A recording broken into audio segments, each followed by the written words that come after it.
ನಮಃ. ಶ್ರೀ ಪರಮಗುರುಭ್ಯೋ ನಮಃ. ಶ್ರೀಮದಾನಂದತೀರ್ಥ ಭಗವತ್ಪಾದಾಚಾರ್ಯ ಗುರುಭ್ಯೋ ನಮಃ. ಹರಿ ಓಂ. ಜಯತ್ಯಜೋಖಂಡಗುಣೋರುಮಂಡಲಃ ಸದೋದಿತೋ ಜ್ಞಾನಮರೀಚಿಮಾಲಿ ಸ್ವಭಕ್ತಹಾರ್ದೋಚ್ಚತಮೋ ನಿಹಂತ ವ್ಯಾಸಾವತಾರೋ ಹರಿರಾತ್ಮಭಾಸ್ಕರಃ. ಜಯತ್ಯಜೋ ಕ್ಷೀಣಸುಖಾತ್ಮಬಿಂಬಃ ಸ್ವೈಶ್ವರ್ಯಕಾಂತಿಪ್ರದತಃ ಸದೋದಿತಃ ಸ್ವಭಕ್ತಸಂತಾಪದುರಿಷ್ಟಹಂತ ರಾಮಾವತಾರೋ ಹರಿರೀಶಚಂದ್ರಮಾಃ. ಜಯತ್ಯಸಂಖ್ಯೋರುಬಲಾಂಬುಪೂರೋ ಗುಣೋಚ್ಚರತ್ನಾಕರ ಆತ್ಮವೈಭವಃ. ಸದಾ ಸದಾತ್ಮಜ್ಞನದೀಭಿರಾಪ್ಯಃ ಕೃಷ್ಣಾವತಾರೋ ಹರಿರೇಕಸಾಗರಃ. ವೇದೇಶತೀರ್ಥ ಗುರುಮಾನಸ ನೀರಜಸ್ಥ ಶ್ರೀಮಧ್ವಹೃತ್ಕಮಲವಾಸ ರಮಾನಿವಾಸಃ. ಪ್ರೀತೋಸ್ತ್ವನೇನ ಶುಭದೋ ಮಮ ದೇವಪೂಜಾ ವ್ಯಾಖ್ಯಾತಿ ಸತ್ಕೃತಿ ಕೃತೋ ಬದರೀ ನಿವಾಸಿ.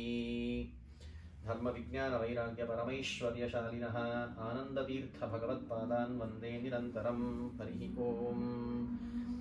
ಕಾಂತಾಯ ಕಲ್ಯಾಣಗುಣೈಕಧಾಮ್ನೇ ನವದ್ಯುನಾಥ ಪ್ರತಿಮಪ್ರಭಾಯ ನಾರಾಯಣಾಯಾಖಿಲಕಾರಣಾಯ ಶ್ರೀಪ್ರಾಣನಾಥಾಯ ನಮಸ್ಕರೋಮಿ. ಹರಿ ಓಂ. ವೇದೇಶತೀರ್ಥರ ಹೃತ್ಕಮಲದಲ್ಲಿ ವಾಸವಾಗಿರುವಂತಹ ಶ್ರೀಮಧ್ವರ ಅಂತರ್ಯಾಮಿ ಆಗಿರುವಂತಹ ರಮಾನಿವಾಸನಾಗಿರುವಂತಹ ವಾಸಿಷ್ಠ ಕೃಷ್ಣನನ್ನು ಸ್ಮರಿಸಿಕೊಂಡು ಯಾದವಾರ್ಯರು ತಮ್ಮ ಕರಾವಲಂಬನ ಸ್ತೋತ್ರದಲ್ಲಿ ಪ್ರಾರ್ಥನೆ ಮಾಡುತ್ತಾ ನನ್ನಿಂದ ವ್ಯಾಖ್ಯಾತವಾಗಿರುವಂತಹ ದೇವಪೂಜಾ ವ್ಯಾಖ್ಯಾನವನ್ನು ಬದರಿ ನಿವಾಸಿಯಾಗಿರುವಂತಹ ವೇದವ್ಯಾಸರು ಅದನ್ನು ಸ್ವೀಕಾರ ಮಾಡಲಿ ಅನ್ನುವಂತಹ ಪ್ರಾರ್ಥನೆಯನ್ನು ಮಾಡ್ತಾರೆ.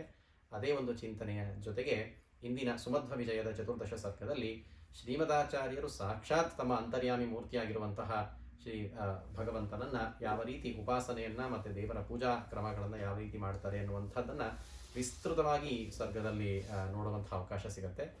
ಆ ಒಂದು ಸರ್ಗವನ್ನು ಇಲ್ಲಿ ಚಿಂತನೆ ಮಾಡೋಣ ಅಂತ ಹೇಳಿ ಪ್ರಾರಂಭ ಮಾಡೋಣ. ಶ್ರೀ ಗುರುಭ್ಯೋ ನಮಃ. ಹರಿ ಓಂ.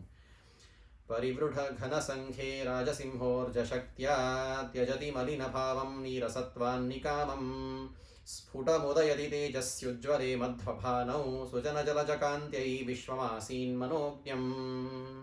ಹರಿ ಓಂ. ಹಿಂದಿನ ತ್ರಯೋದಶ ಸರ್ಗದಲ್ಲಿ ನಾವು ನೋಡಿದ ಹಾಗೆ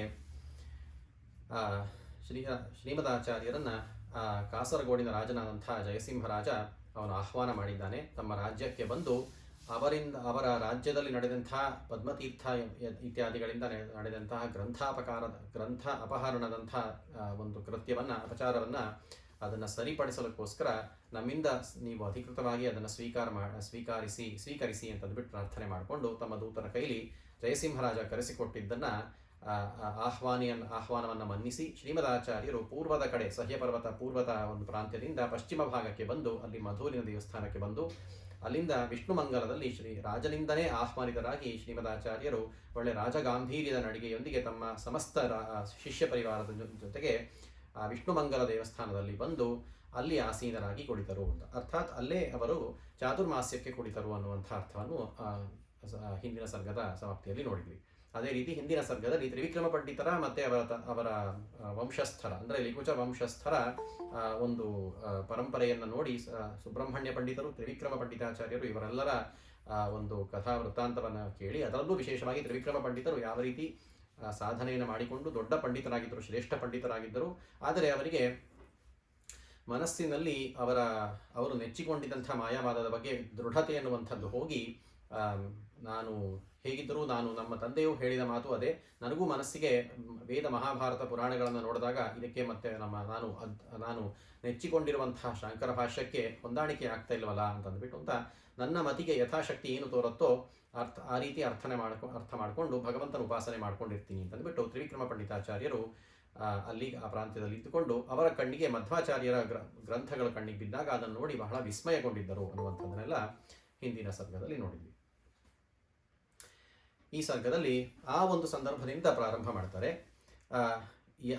ರಾಜಸಿಂಹ ಊರ್ಜ ಶಕ್ತಿಯ ಪರಿವೃಢ ಘನಚಂಗೆ ತ್ಯಜತಿ ಮಲಿನ ಭಾವಂ ನೀರಸತ್ವಾನ್ ನಿಕಾಮಂ ಅಂತ ಒಳ್ಳೆ ಸುಂದರವಾದ ಒಂದು ದೃಷ್ಟಾಂತವನ್ನು ಕೊಟ್ಟು ರೂಪಕವನ್ನು ಕೊಟ್ಟು ಇಲ್ಲಿ ವಿಸ್ತರಣೆ ಮಾಡ್ತಾರೆ.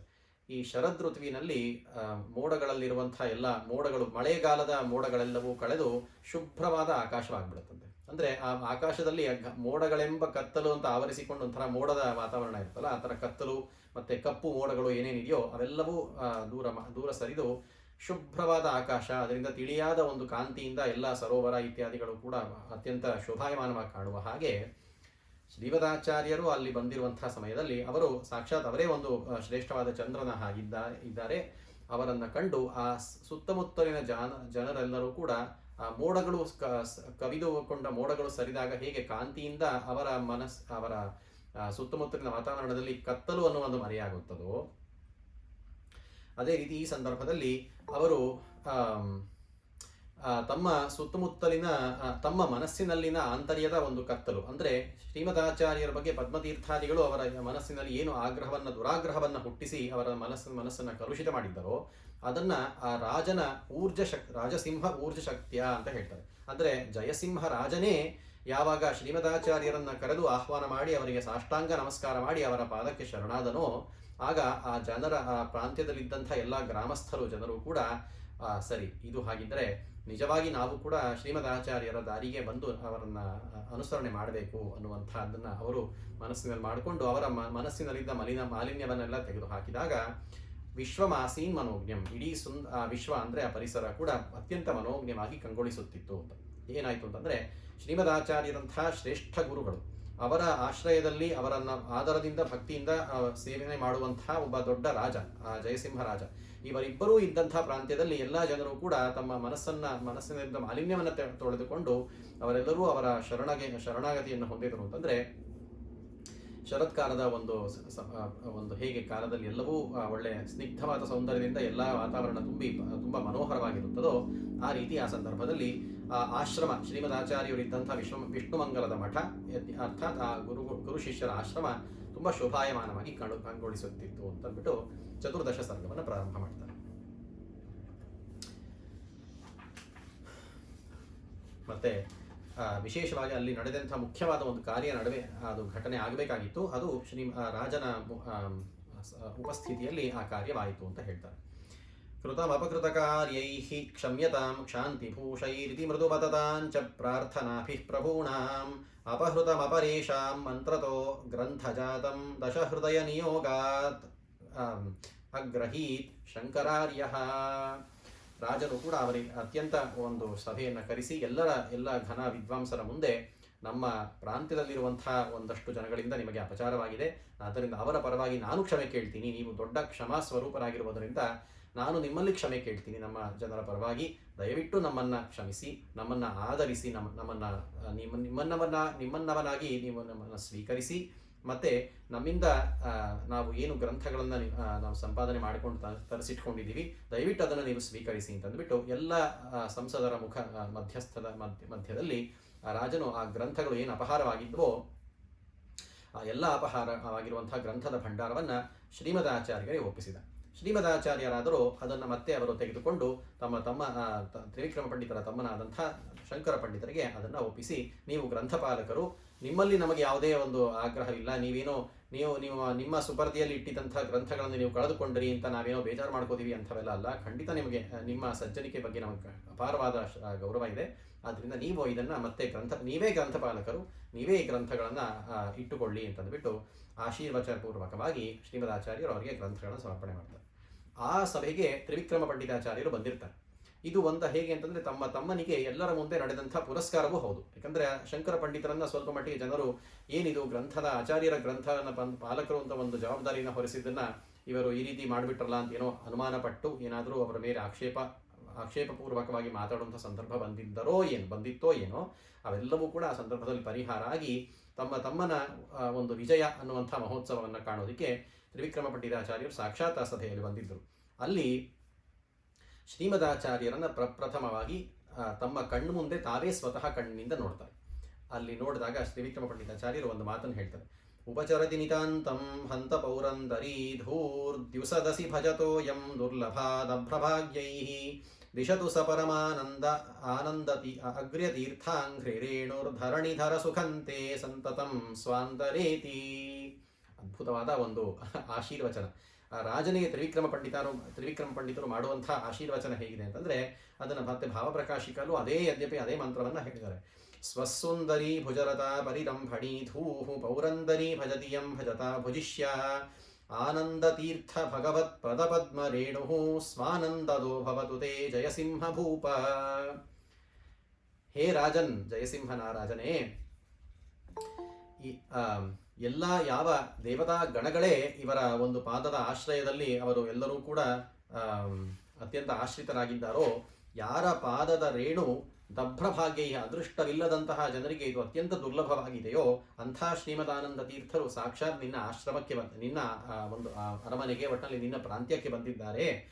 ಆದ್ದರಿಂದ ಅವರ ಪಾದದ ಧೂಳಿಯ ಸ್ಪರ್ಶನವನ್ನು ನೀವು ಮಾಡಿ, ನೀವು ಅದನ್ನು ತಲೆ ಮೇಲೆ ಧಾರಣೆ ಮಾಡಿ, ನೀವು ಅದರಿಂದ ಪವಿತ್ರರಾಗಿರಿ ಅನ್ನುವಂಥ ಒಂದು ಮಾತನ್ನು, ದಿವ್ಯವಾದ ಒಂದು ಆಶೀರ್ವಚನವನ್ನು ತ್ರಿವಿಕ್ರಮ ಪಂಡಿತರು ಮಾಡ್ತಾರೆ. ಅಲ್ಲಿ ಒಂದು ಪ್ರಶ್ನೆಯನ್ನು ಮಾಡಿಕೊಂಡು ನಾರಾಯಣ ಪಂಡಿತರು ಅದನ್ನು ಪರಿಹಾರ ಮಾಡ್ತಾರೆ. ತ್ರಿವಿಕ್ರಮ ಪಂಡಿತಾಚಾರ್ಯರು ಮೊಟ್ಟ ಮೊದಲ ಬಾರಿಗೆ ಅಲ್ಲಿ ಬಂದವರು, ಆನಂದ ತೀರ್ಥರನ್ನ ಮೊಟ್ಟ ಮೊದಲಿಗೆ ನೋಡಿದವರು ಅಲ್ಲಿಗೆ. ಅಷ್ಟರಲ್ಲಿ ಮತ್ತೆ ಶ್ರೀಮದಾನಂದ ತೀರ್ಥರ ಪದಪದ್ಮ ರೇಣು ಸ್ವಾನಂದದೋ ಸಂತದೆ ಇದೆ ಅಂತ ಅಂದ್ಬಿಟ್ಟು ನಿಮಗೆ ಅತ್ಯಂತ ಶ್ರೇಷ್ಠವಾದ ಆನಂದವನ್ನು ತಂದುಕೊಡುತ್ತದೆ ಎನ್ನುವಂಥದ್ದನ್ನು, ಆ ಪ್ರತಿಜ್ಞೆಯನ್ನು ಹೇಗೆ ಮಾಡಿದರು? ಸುಮ್ಮನೆ ಸಭೆಗಳಲ್ಲಿ ರಾಜರು ಮತ್ತು ದೊಡ್ಡ ಗುರುಗಳು ಎಲ್ಲ ಇರಬೇಕಾದ್ರೆ ಸುಮ್ಮನೆ ಒಂದು ಮುಖಾಶಿಷ ಅನ್ನುವ ಹಾಗೆ ಅದನ್ನು ಕೇವಲ ತೋರಿಕೆಗೆ ಹೋಗಿ ವಾಡಿಕೆಗಾಗಿ ಅಥವಾ ಒಳ್ಳೆ ಮಾತುಗಳನ್ನು ಹೇಳಿ ಸುಮ್ಮನೆ ಅದನ್ನು ಮಾತಿಗೆ ಹೇಳಿದ್ರ ಅಂತಂದರೆ ಪ್ರಶ್ನೆ ಹಾಗಲ್ಲ. ತ್ರಿವಿಕ್ರಮ ಪಂಡಿತರೂ ಕೂಡ ಜ್ಞಾನಿಗಳು. ಶ್ರೀಮದಾನಂದ ತೀರ್ಥರಂಥ ದೊಡ್ಡ ಜ್ಞಾನಿಗಳನ್ನು ಕಂಡಾಗ ಯಾರಿಗಾದರೂ ಸ್ವಾಭಾವಿಕವಾಗಿ ಇವರು ನಿಜವಾದ ಜ್ಞಾನಿಗಳು ಅಂತ ಪರಿಚಯ ಆಗ್ತಿತ್ತು. ಅದರಲ್ಲೂ ತ್ರಿವಿಕ್ರಮ ಪಂಡಿತರು ಸಾಕ್ಷಾತ್ ಅವರ ಪುಸ್ತಕಗಳನ್ನು ನೋಡಿ ಅವರ ಬಗ್ಗೆ ತಿಳಿದುಕೊಂಡವರು. ಇದನ್ನು ಆನಂದ ತೀರ್ಥರನ್ನು ಯಾರೇ ನೋಡಿದರೂ ಕೂಡ ಅದ್ಭುತವಾದ ಒಂದು ಪರಿಣಾಮ ಅವರ ಮೇಲೆ ಆಗುವಂಥದ್ದು ಅಂತ. ಆದ್ದರಿಂದ ಅವ್ರು ಏನು ಹೇಳ್ತಾರೆ ಅಂತಂದರೆ, ಒಂದು ದುಂಬಿ ತಾನು ಹೂವುಗಳಿಂದ ಮಕರಂದ ಹೀರಬೇಕು ಅಂತಂದರೆ ಅದಕ್ಕೆ ಇಂಥದ್ದೇ ಹೂವುಗಳಿಗೆ ಹೋಗಿ ಇಲ್ಲಿ ಮಕರಂದ ಹೀರಬೇಕು ಅಂತ ಯಾರೂ ಅಡ್ರೆಸ್ ಕೊಟ್ಟಿರೋದಿಲ್ಲ. ಅದರಲ್ಲೂ ತನಗೆ ಅಪರಿಚಿತವಾದ ಒಂದು ಕಾಡಿನಲ್ಲಿ ಬಿಟ್ಟರೂ ಕೂಡ ಹೇಗೆ ಅದು ನಿಜವಾಗಿ ಹೂವಿನಿಂದ ಮಕರಂದ ಹೀರೋದಕ್ಕೆ ಸಾಕ್ಷಾತ್ ಸ್ವತಃ ತಾನೇ ಹೋಗಿ ಹೂವಿನ ದುಂಬಿ ಹೀರತ್ತೋ, ಆ ರೀತಿ ತ್ರಿವಿಕ್ರಮ ಪಂಡಿತಾಚಾರ್ಯರಂಥ ಜ್ಞಾನಿಗಳಿಗೆ ಇವರು ದೊಡ್ಡ ಜ್ಞಾನಿಗಳು, ಇವರ ಪಾದಪದ್ಮದ ರೇಣುವಿನಿಂದ ಎಲ್ಲರೂ ಉದ್ಧಾರ ಆಗ್ತಾರೆ ಅಂತ ಯಾರೂ ಹೇಳ್ಕೊಡ್ಬೇಕಾಗಿರ್ಲಿಲ್ವಂತೆ. ಸಾಕ್ಷಾತ್ ಅವರಿಗೆ ಅದರ ಪರಿಚಯ ಅಲ್ಲಿಗೆ ಆಗ್ತಾ ಇತ್ತು ಅನ್ನುವ ಅರ್ಥದಲ್ಲಿ ಆ ರೀತಿ ಅವರು ಒಳ್ಳೆಯ ಮಧುಕರ ವೃತ್ತಿಯಿಂದ ಅವರು ಅತ್ಯಂತ ಭಕ್ತಿಯಿಂದ ಈ ಮಾತನ್ನು ಹೇಳಿದರು. ಮತ್ತೆ ಮುಂದೆ ತಾವೇ ಶ್ರೀಮದಾನಂದ ತೀರ್ಥರ ಜೊತೆಗೆ ವಾದ ಮಾಡುವಂಥವ್ರು ಇದ್ದಾರೆ. ಅವರದ್ದು ತತ್ವವಾದ, ಇವರು ಮಾಯಾವಾದವನ್ನು ನೆಚ್ಚಿಕೊಂಡಂಥವರು. ತಮ್ಮ ಶಿಷ್ಯರೆಲ್ಲರೂ ಕೂಡ ಇವರನ್ನ ಮಾಯಾವಾದದ ಪರವಾಗಿ ನಿಂತು, ಪ್ರತಿನಿಧಿಯಾಗಿ ನಿಂತು ಶ್ರೀಮದಾಚಾರ್ಯರನ್ನು ಎದುರಿಸಕ್ಕೆ ಹೇಳಿದ್ದಾರೆ. ಆದರೂ ಕೂಡ ವಿಶೇಷ ನೋಡಿ, ಆ ಸಂದರ್ಭದಲ್ಲಿ ಶ್ರೀಮದಾಚಾರ್ಯರನ್ನು ನೋಡಿದ ತಕ್ಷಣ ನಿಜವಾಗ್ಲೂ ಇಂಥ ಶ್ರೇಷ್ಠ ಒಬ್ಬ ಯತಿ ಸನ್ಯಾಸಿಗಳು ನಿಮ್ಮ ಆಶ್ರಮಕ್ಕೆ, ನಿಮ್ಮ ಅರಮನೆಗೆ ಬಂದಿದ್ದಾರೆ ಅಂದರೆ, ಹೇ ರಾಜನ್, ನಿನಗೆ ಇದು ದೊಡ್ಡ ಭಾಗ್ಯ, ಅವರ ಪಾದಪದ್ಮವನ್ನು ನೀನು ಶಿರಸಾ ವಹಿಸಿ ಧಾರಣೆ ಮಾಡು ಅಂತಂದ್ಬಿಟ್ಟು ಆಶೀರ್ವಚನವನ್ನು ಹೇಳ್ತಾರೆ. ಅಲ್ಲೂ ಕೂಡ ಅಖಿಲ ಕುಲ ಖಲಕುಲ ಇದನ್ನೇ ನಾವು ಹಾಗೆ ನೋಡಿದ್ರೆ, ಈ ತ್ರಿವಿಕ್ರಮ ಪಂಡಿತರು ಇಲ್ಲಿ ಆ ಮಾತನ್ನು ಅಲ್ಲಿ ರಾಜನಿಗೆ ಏನು ಹೇಳಿದರೋ ಅದೇ ಮಾತನ್ನು 3 ಶ್ಲೋಕಗಳಿಂದ ಹರಿವಾಯು ಸ್ತುತಿಯ ಪ್ರಥಮ ಶ್ಲೋಕದಿಂದ ಆರಂಭ ಮಾಡಿಕೊಂಡು ಅದೇ ಮಾತನ್ನು ಅದ್ಭುತವಾಗಿ ಹೇಳ್ತಾ ಹೋಗ್ತಾರೆ. ಹೇಗೆ?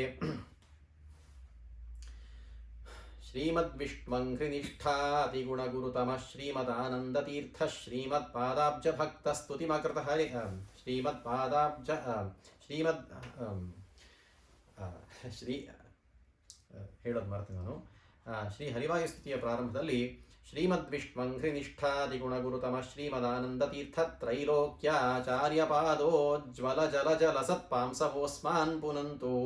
ತ್ರಿವಿಕ್ರಮ ಪಂಡಿತಾಚಾರ್ಯರು ಸ್ವತಃ ತಾವೇ ಆ ಮಾತನ್ನು ಹೇಳ್ತಾರೆ. ಯಾರು ಶ್ರೀಹರಿಯ ಚರಣಗಳಲ್ಲಿ ಆಶ್ರಿತರಾಗಿರುವಂತಹ ಶ್ರೀಮದಾನಂದ ತೀರ್ಥರ ಪಾದ ಪದ್ಮಗಳೆಂಬ ಜಲ ಜಲ ಸತ್ಪಾಂಸವಃ, ಶ್ರೇಷ್ಠ ಪಾದಕಮಲಗಳಿಂದ ಉಂಟಾಗಿರುವಂತಹ ಪಾಂಸವಃ ಅಂದರೆ ಧೂಳು, ಆ ಧೂಳಿನ ಕಣಗಳು ನಮ್ಮನ್ನೆಲ್ಲನೂ ರಕ್ಷಿಸರಿ ಅನ್ನುವಂಥ ಮಾತನ್ನು ಹೇಳಿ ಅದನ್ನೇ ಜನ್ಮಾದಿವ್ಯಾಧಿಪಾಧಿ ಅಂತ ಹೇಳಿ, ಅದನಂತರ ಎಲ್ಲ ದೇವತೆಗಳ ಗಣಗಳು ಕೂಡ ಆ ಒಂದು ಶ್ರೀಮದಾಚಾರ್ಯರ ಪಾದಕ್ಕೆ ಬಿದ್ದು ಘಟ್ಟಿಸಿ ತಮ್ಮ ತಲೆಗಳಿಂದ, ತಮ್ಮ ಕಿರೀಟಗಳಿಂದ ಘಟ್ಟಿಸಿ ಅದ್ಭುತವಾಗಿ ನಮಸ್ಕಾರ ಮಾಡ್ತಾರೆ. ಇತ್ಯಾದಿ ಶ್ಲೋಕಗಳಿಂದ ಅವರ ಪಾದಪದ್ಮದ ಬಗ್ಗೆನೇ ವರ್ಣನೆಯನ್ನು 3 ಶ್ಲೋಕಗಳಲ್ಲಿ ಹರಿವಾಯು ಸ್ತುತಿಯಲ್ಲಿ ಮಾಡ್ತಾರೆ. ಆ ರೀತಿ ಅಪ್ರತಿಮವಾದ ಭಕ್ತಿಯನ್ನು ಮುಂದೆ ತೋರಿಸುವಂತಹ ತ್ರಿವಿಕ್ರಮ ಪಂಡಿತರು ಈಗ ಅವರನ್ನು ನೋಡಿದ ತಕ್ಷಣವೇ ಅವರ ಬಗ್ಗೆ ಈ ಒಂದು ಅದ್ಭುತವಾದ ಉದ್ಗಾರವನ್ನು ಅಲ್ಲಿ ತೆಗಿತಾರೆ ಅನ್ನೋದು ವಿಶೇಷ. ಸರಿ, ಇದಾದ ನಂತರ ಮುಖ್ಯವಾದ ಭಾಗ ಈ ಚತುರ್ದಶ ಸರ್ಗದಲ್ಲಿ ಶ್ರೀಮದಾನಂದ ತೀರ್ಥರ ದೈನಂದಿನ ದಿನಚರಿ ಹೇಗಿತ್ತು ಅನ್ನುವಂಥದ್ದನ್ನು ವಿಸ್ತಾರವಾಗಿ ವರ್ಣನೆ ಮಾಡ್ತಾ ಹೋಗ್ತಾರೆ. ತುಂಬ ಸುಂದರವಾಗಿ ಈ ಶ್ಲೋಕಗಳಲ್ಲಿ ಬರುತ್ತೆ. ಇದನ್ನು ಒಂದು ಹೇಗೆ ಅಂದರೆ ಸಾಧನೆ ಮಾಡುವಂತಹ ಅಭ್ಯಾಸಿಗಳಿಗೆ ಇದು ಒಂದು ಪಠ್ಯಪುಸ್ತಕದ ಹಾಗೆ ಅಂತ ಹೇಳ್ತಾರೆ. ಅಂದರೆ ಈ ಶ್ಲೋಕಗಳನ್ನು ನೋಡಿಕೊಂಡು ಯಾರಾದರೂ ದೇವರ ಪೂಜೆ ಇತ್ಯಾದಿ ಕ್ರಮಗಳನ್ನು ಮತ್ತು ಒಂದು ದಿನದಲ್ಲಿ ಸದಾಚಾರವನ್ನು ಇಟ್ಟುಕೊಂಡು ಒಂದು ದಿನವನ್ನು ಕಳೆಯುವ ಕ್ರಮ ಹೇಗೆ ಅನ್ನುವಂಥದ್ದನ್ನು ಇದನ್ನು ನೋಡಿದ ಬೇಕಾದ್ರೆ ತಿಳಿದುಕೊಂಡು ಬಿಡಬಹುದು, ಅಷ್ಟು ಸ್ಪಷ್ಟವಾಗಿ ಅಂತ ಮಾತನ್ನು ಹೇಳ್ತಾರೆ. ಉದಯತಿ ವಿನಯ ವಿನತಾಯ ನಂದನೆ ಶ್ಲಾಘ್ಯಕಾಲೇ ಸಕೃತ ಸಕಲಕೃತ್ಯ ಕೃತ್ಯ ವೇದಿ ಪ್ರವೇಕಃ ಅರುಣಯವನಿಕಾಂತರ್ಬ್ರಹ್ಮನಾರಾಯಣಾಖ್ಯಂ ಗುರುಗುಣಮಭಿದಧ್ಯೌ ಯೋಗ್ಯ ಯೋಗಾಸನಸ್ಥಃ. ಉದಯತೆ ವಿನಯ ವಿನತಾಯ ಶ್ಲಾಘ್ಯ ಕಾಲೆ ಅಂತ ಅಂದ್ಬಿಟ್ಟು ಹೇಳ್ತಾರೆ. ಅಂದರೆ ಆ ಅರುಣೋದಯ ಕಾಲದಲ್ಲಿ ಅರುಣೋದಯ ಕಾಲದಲ್ಲಿ ಯತಿಗಳು ಆ ಸಮಯದಲ್ಲಿ ಧ್ಯಾನಸ್ಥರಾಗಿರಬೇಕು ಅನ್ನುವಂಥದ್ದು ಕ್ರಮ. ಅದೇ ಅರ್ಥದಲ್ಲಿ ಶ್ರೀಮದಾನಂದ ತೀರ್ಥರು ಕೂಡ ಒಂದು ಶಾಟಿ ಹಾಸಿದ್ದರು. ಆ ಶಾಟಿಯ ಹಿಂದೆ, ಪರದೆಯ ಹಿಂದೆ ತಾವು ಕುಳಿತು ಬ್ರಹ್ಮ ಎಂಬ ಹೆಸರಿನ ನಾರಾಯಣನನ್ನು ಗುರುಗುಣಮಭಿದಧ್ಯವು, ಶ್ರೇಷ್ಠವಾದ ಗುಣಗಳಿಂದ ತುಂಬಿದ ಶ್ರೀಮದಾನಂದ ತೀರ್ಥರು ಅನಂತ ಗುಣಗಳಿಂದ ತುಂಬಿರುವಂಥ ನಾರಾಯಣ ಭಗವಂತನನ್ನು ಶ್ರೇಷ್ಠವಾದ ಧ್ಯಾನ ಕ್ರಮದಿಂದ ಯೋಗ್ಯ ಯೋಗಾಸನಸ್ಥ, ಒಳ್ಳೆ ಯೋಗಾಸನದಲ್ಲಿ ಕುಳಿತು 2 ಗಂಟೆ ಶ್ರೇಷ್ಠವಾದ ದಿವ್ಯವಾದ ಜಪವನ್ನು ಮಾಡ್ತಾ ಅಲ್ಲಿ ಧ್ಯಾನವನ್ನು ಮಾಡ್ತಾ ಕುಳಿತರು ಅಂತಂದ್ಬಿಟ್ರು. ಬೇರೆ ಎಲ್ಲ ವರ್ಗದ ಅಂದರೆ ಬೇರೆ ಎಲ್ಲ ವರ್ಣಾಶ್ರಮದವರಿಗೆ ಆ ಅರುಣೋದಯ ಕಾಲದಲ್ಲಿ ಶ್ರೇಷ್ಠವಾದ ಅವರಿಗೆ ಆನ್ಹೀಕಕ್ಕೆ ಕಾಲ, ಅಂದರೆ ಸ್ನಾನ ಸಂಧ್ಯಾವಂದಿಗಳನ್ನು ಮಾಡಿಕೊಳ್ಳುವಂಥ ಕಾಲ. ಯತಿಗಳಿಗೆ ಆ ಕಾಲ ಧ್ಯಾನಕ್ಕೆ ಕೂಡುವಂಥ ಕಾಲ ಅಂತ ವಿಶೇಷವಾದ ಅಂಶ. ಆ ರೀತಿ ಅವರು ಕೂಡ ಧ್ಯಾನಸ್ಥರಾಗಿದ್ದಾರೆ. ಆ ಸಂದರ್ಭದಲ್ಲಿ ಆ ಶಿಷ್ಯರೆಲ್ಲರೂ ಕೂಡ ಅತಿ ಧವಲಿತದಂತ ದಂತಕಾಷ್ಠೈ ಪ್ರಶಸ್ತೈರಪಿ ಯುಗಪದನೆ ಕೇಸಸ್ನುರತ್ರ ವ್ರತೀಂದ್ರಾಹ ಗುರುಭಿರಭಿಹಿತೇಶ್ವಾಚಾರಭೇದೇಶು ನಿಷ್ಠಾಂ ಸ್ಫುಟಮವಗಮಯಂತ ಸೌಷ್ಠವಾತ್ ಕರ್ಮಣಾಂಚ. ತಮ್ಮ ಶಿಷ್ಯರೆಲ್ಲರೂ ಕೂಡ ಯತಿಶ್ರೇಷ್ಠ ಶಿಷ್ಯರು ಕೂಡ ಅವರೆಲ್ಲ ಜೊತೆ ಇದ್ದರು. ಅವರು ಪ್ರಾರಂಭ ಮಾಡುವ ಕಾರ್ಯಗಳನ್ನು ಹೇಳ್ತಾರೆ. ಒಳ್ಳೆ ಹೊಳೆಯುತ್ತಿರುವಂಥ ಹಲ್ಲುಗಳು ಇದ್ದವರು ತಾವು ದಂತಕಾಷ್ಠೈ ಪ್ರಶಸ್ತೈ ಅತಿ ಧವಲಿತದಂತಹ ಅಂತ ಚೆನ್ನಾಗಿ ಹಲ್ಲುಜ್ಜಿ ಬಂದರು ಅಂತಂತ ಹೇಳ್ತಾರೆ. ಅಂದರೆ ಸಣ್ಣ ಸಣ್ಣ ಸೂಕ್ಷ್ಮದ ವಿಚಾರಗಳನ್ನು ಕೂಡ ಒಳ್ಳೆ ಗಮನಿಸಿ ಈ ಮಾತಲ್ಲಿ ಹೇಳ್ತಾರೆ. ಅಂದರೆ ಬೆಳಗ್ಗೆ ಹೊತ್ತಿನ ಕ್ರಮದಲ್ಲಿ ಆ ಶೌಚಗಳನ್ನೆಲ್ಲ ಬಹಿರ್ ಶೌಚವನ್ನೆಲ್ಲ ಮಾಡಿ, ಆನಂತರ ಆಂತರಿಕ ಶೌಚವನ್ನೆಲ್ಲ ಮಾಡಿ, ಶುದ್ಧವಾದ ಸ್ನಾನವನ್ನೆಲ್ಲ ಮಾಡಿ, ತಮ್ಮ ಕರ್ಮಗಳಿಗೆ ಏನು ಅನುಷ್ಠಾನಕ್ಕೆ ವಿಹಿತವಾಗಿದೆಯೋ ಅಂಥ ಕರ್ಮಗಳನ್ನು ಆ ಶಿಷ್ಯರು ಎಲ್ಲರೂ ಕೂಡ ಮಾಡಿ ಯುಗಪದ ಅನೇಕೇ ಸಸ್ನುಹು ಅತ್ರ ವ್ರತೀಂದ್ರಾಹ ಅಂತ ಆ ವಿಷ್ಣುಮಂಗಲದ ಪಕ್ಕದಲ್ಲಿರುವಂಥ ಚಕ್ರತೀರ್ಥದಲ್ಲಿ ಎಲ್ಲ ಯತೀಂದ್ರರು ಕೂಡ ಒಳ್ಳೆಯ ಶ್ರೇಷ್ಠ ಯತಿಗಳು ಕೂಡ ಅದರಲ್ಲಿ ಮಿಂದು ತಾವು ಕೂಡ ತಮ್ಮ ಅನ್ಹಿಗಳನ್ನು ಜಪಗಳನ್ನೆಲ್ಲ ಮಾಡೋಕ್ಕೆ ಶುರು ಮಾಡಿದರು ಅಂತ. ಆ ಶಿಷ್ಯ ಪರಂಪರೆ, ಶಿಷ್ಯ ಸಮುದಾಯದ ಬಗ್ಗೆ ಒಂದಷ್ಟು ಮಾತುಗಳನ್ನು ಹೇಳ್ತಾರೆ. ಅವರು ಹೇಗಿದೆ ಅಂತಂದರೆ, ಶಿಷ್ಯರು ಎಷ್ಟು ಶ್ರದ್ಧೆಯಿಂದ ಓದ್ಕೊಂಡಿದ್ದವರು, ಎಲ್ಲ ಕ್ಷಮತೆಯ ಶಿಷ್ಯರು ಇದ್ದರು, ದೊಡ್ಡ ಜ್ಞಾನಿ ಶ್ರೇಷ್ಠ ಶಿಷ್ಯರು ಇದ್ದರು. ಆಗಿಂದಾಗಲೇ ಒಂದಷ್ಟು ಸ್ವಲ್ಪ ದಿನಗಳ ಹಿಂದೆಯೇ ಪ್ರಾರಂಭ ಮಾಡಿಕೊಂಡು ಓದಕ್ಕೆ ಪ್ರಾರಂಭ ಮಾಡಿರುವಂಥ ಶಿಷ್ಯರು ಇದ್ದರು, ಎಲ್ಲರೂ ಇದ್ದರು. ಅಂಥದ್ರಲ್ಲಿ ಎಲ್ಲರಿಗೂ ಶ್ರೀಮದಾನಂದ ತೀರ್ಥರ ಬಗ್ಗೆ ಶ್ರದ್ಧೆ ಮಾತ್ರ ಎಲ್ಲರಿಗೂ ಅಪಾರವಾದದ್ದು. ಆದ್ದರಿಂದ ಅವರು ಇಡೀ ದಿನದ ಕಾರ್ಯಕ್ರಮಗಳಲ್ಲಿ ಶ್ರೀಮದಾಚಾರ್ಯರ ಜೊತೆ ಭಾಗವಹಿಸಿ ಅವರಿಂದ ಪಾಠಗಳನ್ನು ಕಲಿತು ಎಲ್ಲ ಆದ ನಂತರ ತಮಗೆ ರಾತ್ರಿಯ ಮೇಲೆ, ರಾತ್ರಿಯ ಏನು ಭೋಜನವಿದೆಯೋ ಅಥವಾ ಒಟ್ಟಿನಲ್ಲಿ ರಾತ್ರಿಯ ಫಲಹಾರವೋ ಎಲ್ಲ ಮಾಡಿಕೊಂಡು ಆದ ನಂತರ 8-9 ಗಂಟೆ ಮೇಲೋ ಅವರ ಅಧ್ಯಯನದ ಕಾಲ ಪಾಪ ಹುಡುಗರಿಗೆ. ಆದ್ದರಿಂದ ಆ ರಾತ್ರಿಯ ಕಾಲ ಬಹಳ ತಡವಾದ ಕಾಲದವರೆಗೂ 12:30, 1 ಗಂಟೆ ಅದೇನೋ ಕಾಲದವರೆಗೆ ಓದ್ತಾ ಕೂತಿದ್ರಂತೆ. ಅಂಥ ಕಾಲದಲ್ಲಿ ಅಷ್ಟು ಹೊತ್ತಿಗೆ ಓದಿದ್ರು ಕೂಡ 4 ಗಂಟೆ ಅರುಣೋದಯ ಆಯಿತು ಅಂತ ತಕ್ಷಣಕ್ಕೆ ಎಲ್ಲರೂ ಎದ್ದು ಅವರ ಹಿಂದೆ ಮತ್ತೆ ಏನೇನು ಸೇವೆಗಳು ಮಾಡ್ಕೋಬೇಕು ಅಂತ ತಾವು ಕೂಡ ಶಿಷ್ಯವೃಂದ ಹೊರಟು ಬಿಡ್ತು ಅಂತ. ಅಷ್ಟು ಶ್ರದ್ಧೆಯಿಂದ ಇರುವಂಥ ಶಿಷ್ಯವೃಂದ ಅಂತ. ಆದರೆ ಅದರಲ್ಲೂ ಒಂದೆರಡು ಮಾತನ್ನು ಹೇಳ್ತಾರೆ.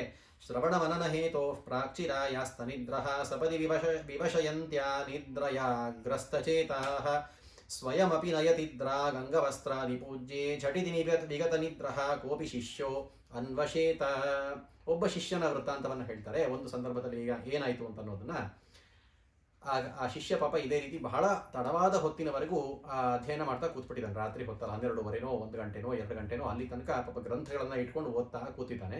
ಅಲ್ಲಿಗೆ ಕಣ್ಣು ಹತ್ತು ಬಿಟ್ಟಿದೆ, ನಿದ್ದೆ ಬಂದು 4 ಗಂಟೆಗೆ ಬೆಳಗ್ಗೆ ಏಳಬೇಕಾಗಿತ್ತು ಅಂದರೆ 4 ಗಂಟೆಗೆ ಪಾಪ ಎಚ್ಚರ ಆಗಿಲ್ಲ ಆ ಶಿಷ್ಯನಿಗೆ. ಆಗ ಅವನ ಕಾರ್ಯ ಏನು ಅಂತಂದರೆ, ಶ್ರೀಮದಾಚಾರ್ಯರು ಆನ್ಹಿಕಕ್ಕೆ ತೆರಳಬೇಕಾದ್ರೆ, ಸ್ನಾನಕ್ಕೆ ಹೊರಡಬೇಕಾದ್ರೆ ಅವರ ಅಂಗವಸ್ತ್ರಗಳನ್ನು ಅವರಿಗೆ ಕೊಡುವಂಥದ್ದು ಅವನ ಕರ್ಮ. ಅವನಿಗೆ ಸ್ವಲ್ಪ ನಿದ್ದೆ ಹತ್ತು ಬಿಟ್ಟಿತ್ತು ಅಂದರೆ ಅಂಗವಸ್ತ್ರ ಪಾಪ ಇನ್ನೂ ಅಲ್ಲೇ ಇಟ್ಕೊಂಡು ಕೂತಿದ್ದಾನೆ ಅಂತಂದರೆ, ಶ್ರೀಮದಾಚಾರ್ಯರು ಪಾಪ ಶಿಷ್ಯ ಓದಕ್ಕೆ ಕೂತಿದ್ದ, ರಾತ್ರಿ ಸುಮ್ಮನೆ ನಿದ್ದೆ ಮಾಡ್ತಾ ಇಲ್ಲ, ತುಂಬ ಹೊತ್ತಿನವರೆಗೆ ಓದಿದ್ದ, ದಣಿವಾಗಿದ್ದಾನೆ, ಇರಲಿ ಪರವಾಗಿಲ್ಲ ಅಂತಂದ್ಬಿಟ್ಟು ತಾವೇ ಅವನಿಂದ ಅಂಗವಸ್ತ್ರ ಮಲಗಿದ್ದವನನ್ನು ಎಚ್ಚರಿಸದೆ ತಾವೇ ಅಂಗವಸ್ತ್ರನ ತೆಗೆದುಕೊಂಡು ಸರೋವರಕ್ಕೆ ಸ್ನಾನಕ್ಕೆ ಹೊರಟುಬಿಟ್ರಂತೆ. ಆ ಶಿಷ್ಯ ಪಾಪ ಅಯ್ಯೋ ನಾನು ಎಂಥ ಅಪಚಾರ ಮಾಡಿಬಿಟ್ಟೆ ನಮ್ಮ ಗುರುಗಳಿಗೆ ಅಂತ ಶಿಷ್ಯನಿಗೂ ಪಶ್ಚಾತ್ತಾಪ, ಅಷ್ಟು ವಿಶ್ವಾಸ, ಅಷ್ಟು ಶ್ರದ್ಧೆ ಇರುವಂಥ ಶಿಷ್ಯ. ಆನಂದ ತೀರ್ಥರಿಗಾದರೂ ಅತ್ಯಂತ ಶಿಷ್ಯ ವಾತ್ಸಲ್ಯವನ್ನೇ ಈ ಶ್ಲೋಕದಲ್ಲಿ ತೋರಿಸ್ಕೊಡ್ತಾರೆ. ತಮ್ಮ ಶಿಷ್ಯರು ಪಾಪ ನಿಜವಾದ ಶ್ರದ್ಧೆ ಇರೋರು ಒಂದು ಸ್ವಲ್ಪ ದಣಿವಾಗಿ ನಿದ್ದೆ ಮಾಡಿದ್ದಾರೆ, ಕಣ್ಣಿಗೆ ಹತ್ತು ಬಿಟ್ಟಿದೆ ಅಂದರೆ ಏನು ಯೋಚನೆ ಇಲ್ಲ, ಆಗಲಿ ಪರವಾಗಿಲ್ಲ ಅಂತ ತಾವೇ ಅಂಗವಸ್ತ್ರವನ್ನು ಹಿಡಿದುಕೊಂಡು ನೀರಿಗೆ ಹೊರಟು ಬಿಟ್ಟರಂತೆ. ದೊಡ್ಡ ಗುರುಗಳು, ದೊಡ್ಡ ಜ್ಞಾನಿಗಳು ಅಂದರೆ ಆ ಒಂದು ವ್ಯಕ್ತಿತ್ವ ಹಾಗೆ ಉದಾರವಾದ ಮನಸ್ಸಿನ ವ್ಯಕ್ತಿತ್ವ ಇರುತ್ತೆ ಅನ್ನೋದಕ್ಕೆ ಅದಕ್ಕೆ ಒಂದು ನಿದರ್ಶನ. ಇದಾದ ನಂತರ ನಿರ್ಮಾಲ್ಯ ಪೂಜೆಯ ಬಗ್ಗೆ ಹೇಳ್ತಾರೆ. ವಿಪುಲ ಹೃದಯ ಪಾರ್ಶ್ವೇ ದೀಪದೀಪ್ತಿ ಪ್ರದೀಪ್ತೆ ದರವರ ಪರಿಪೂರ್ಣೈರ್ವಾರ್ಭೀರರ್ಘ್ಯಾದಿ ದತ್ವಾ ಯತಿರತಿಯತಶ್ಚೇತಾಶ್ಚಕ್ರಿಣೋ ಅರ್ಚನಿಕಾಯಾತ್ ಕುಸುಮ ಸಮಿತಿ ಅಗ್ರ್ಯಾದ್ ಆದರಾದುಜ್ಜಹಾರ. ಆ ಕಡೆ ಅವರು ಆನ್ಹಿಕಗಳನ್ನೆಲ್ಲ ಮುಗಿಸ್ಕೊಂಡು ಬರುವಷ್ಟರಲ್ಲಿ ಈ ಸ್ನಾನಕ್ಕೆಲ್ಲ ಹೊರಟು ನಿಂತ ಅವರಿಗಿಂತ ಮುಂಚೆ ಸ್ನಾನವನ್ನೆಲ್ಲ ಪರಿಹರಿಸಿಕೊಂಡು ಯತೀಂದ್ರರು ಯಾರ್ಯಾರು ಇರ್ತಾ ಇದ್ರೋ ಅವರಲ್ಲಿ ಒಬ್ಬ ದೊಡ್ಡ ಯತಿಗಳು ಏನು ಮಾಡಿದ್ರು ಅಂತಂದರೆ, ಅವರು ಹಿಂದಿನ ದಿನ ಪೂಜೆಗಳನ್ನೆಲ್ಲ ಮಾಡಿರುವಂತಹ ಒಂದು ಪ್ರದೇಶಕ್ಕೆ ಬಂದು ಅಲ್ಲಿ ಇನ್ನು ರಾತ್ರಿ, ಅದು ಕತ್ತಲ ಕಾಲ, ಇನ್ನು ರಾತ್ರಿ ಇದೆ, ದೀಪಗಳನ್ನು ಹಚ್ಚಿಟ್ಟಿದ್ದಾರೆ. ಆ ದೀಪಗಳ ಮಧ್ಯೆ ಇರುವಂತಹ ದೇವರ ಪೆಟ್ಟಿಗೆ ತೆಗೆದುಕೊಂಡು ಆ ಪೆಟ್ಟಿಗೆಯಲ್ಲಿ ಮತ್ತೆ ಎಲ್ಲ ಪ್ರತಿಮೆಗಳನ್ನು, ಸಾಲಿಗ್ರಾಮಗಳನ್ನೆಲ್ಲ ಹೊರಗೆ ತೆಗೆದುಕೊಂಡು ಅದರಲ್ಲಿರುವಂತಹ ಎಲ್ಲ ನಿರ್ಮಾಲ್ಯದ ಹೂವುಗಳನ್ನೆಲ್ಲ ಹೊರಗೆ ತೆಗೆದುಕೊಂಡು ಅದನ್ನು ಪರಿಹರಿಸಿ ಪಕ್ಕಕ್ಕೆ ಇಟ್ಕೊಂಡು ಅದರ ಮೇಲೆ ಶ್ರೇಷ್ಠವಾದ ಮತ್ತೆ ಶಂಖದಿಂದ ಎಲ್ಲವನ್ನು ಚೆನ್ನಾಗಿ ಮತ್ತೆ ಅಭಿಷೇಕ ಮಾಡಿ ತೊಳೆದು ಸಿದ್ಧ ಮಾಡಿದರು ಅಂತ. ಇದು ನಿಜವಾದ ಕ್ರಮ, ನಿರ್ಮಾಲ್ಯ ವಿಸರ್ಜನಾ ಕ್ರಮ ಅನ್ನುವಂಥದ್ದು ಇದನ್ನೇ ಹೇಳ್ತಾರೆ. ಅಂದರೆ ನಿರ್ಮಾಲ್ಯ ವಿಸರ್ಜನೆ ಮಾಡೋದಕ್ಕೆ ಉಚಿತವಾದ ಕಾಲ ಯಾವುದು ಅಂತಂದರೆ ಸೂರ್ಯೋದಯಕ್ಕಿಂತ ಪ್ರಾರಂಭದಲ್ಲಿ, ಸೂರ್ಯೋದಯಕ್ಕೆ ಮುಂಚಿತವಾಗಿ ನಿರ್ಮಾಲ್ಯ ಸೂನುಗಳನ್ನು, ಅಂದರೆ ನಿರ್ಮಾಲ್ಯ, ತುಳಸಿ ಮತ್ತು ಗಂಧ, ನಿರ್ಮಾಲ್ಯದ ಹೂವುಗಳು ಇವೆಲ್ಲವನ್ನು ದೇವರ ಪ್ರತಿಮೆಗಳಿಂದ ಅದನ್ನು ಆ ಕಾಲದಲ್ಲಿ ತೆಗೆದಿಡಬೇಕು. ಸೂರ್ಯೋದಯದ ನಂತರ ಅಲ್ಲ, ಸೂರ್ಯೋದಯಕ್ಕೆ ಮುಂಚೆ ಅನ್ನುವಂಥದ್ದನ್ನು ಈ ಕ್ರಮವನ್ನು ತೋರಿಸ್ಕೊಡ್ತಾರೆ. ಶ್ರೇಷ್ಠವಾದ ಒಂದು ಆದರಾದ ಉಜ್ಜಹಾರ, ಅತ್ಯಂತ ಆದರದಿಂದ ಆ ಹೂವುಗಳನ್ನೆಲ್ಲ ತೆಗೆದು ಪಕ್ಕಕ್ಕಿಟ್ಟಂತೆ.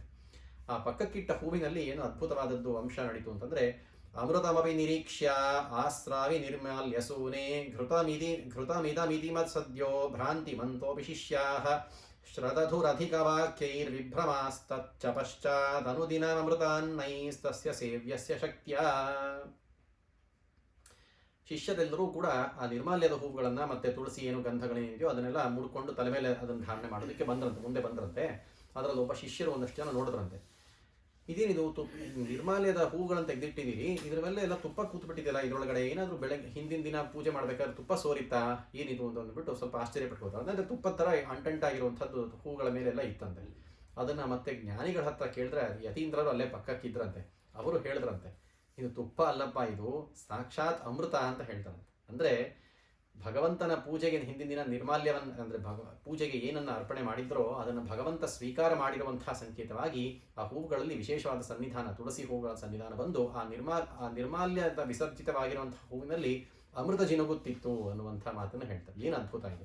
ಶ್ರೀಮದಾನಂದ ತೀರ್ಥರು ಮಾಡುವಂತಹ ಪೂಜೆಯಲ್ಲಿ ಮಾತ್ರ ಇಂಥ ವಿಶೇಷವಾದ ಅಂಶಗಳು ಬರೋದಕ್ಕೆ ಸಾಧ್ಯ. ಅದಕ್ಕೆ ಹೇಳ್ತಾರೆ ಅಮೃತಾನ್ನಸ್ಯ ಸೇವ್ಯಸ್ಯ ಶಕ್ತಿಯ ಅಂತಂದ್ಬಿಟ್ಟು, ಯಾರು ಅಮೃತಾಶನರಾಗಿದ್ದಾರೋ, ಅಂದರೆ ಅಮೃತವನ್ನೇ ಪಾನ ಮಾಡುವಂತಹ ಯಾವ ದೇವತೆಗಳಿದ್ದಾರೋ ಅವರಿಂದ ಸೇವಿತರಾದ ಅಮೃತ ಎಂಬ ಹೆಸರಿನ ಶ್ರೀಮದಾನಂದ ತೀರ್ಥ, ಅಂದರೆ ಅಮೃತ ಅನ್ನುವಂಥದ್ದನ್ನು ಈಶಾವಾಸ್ಯ ಭಾಷ್ಯದಲ್ಲಿ ಶ್ರೀಮದ ಆನಂದ ತೀರ್ಥರು ಹೇಳ್ತಾರೆ, ವಾಯುದೇವನಿಗೆ ಅಮೃತ ಅಂತ ಕರಿಬೇಕು ಅಂತಂದ್ಬಿಟ್ಟು.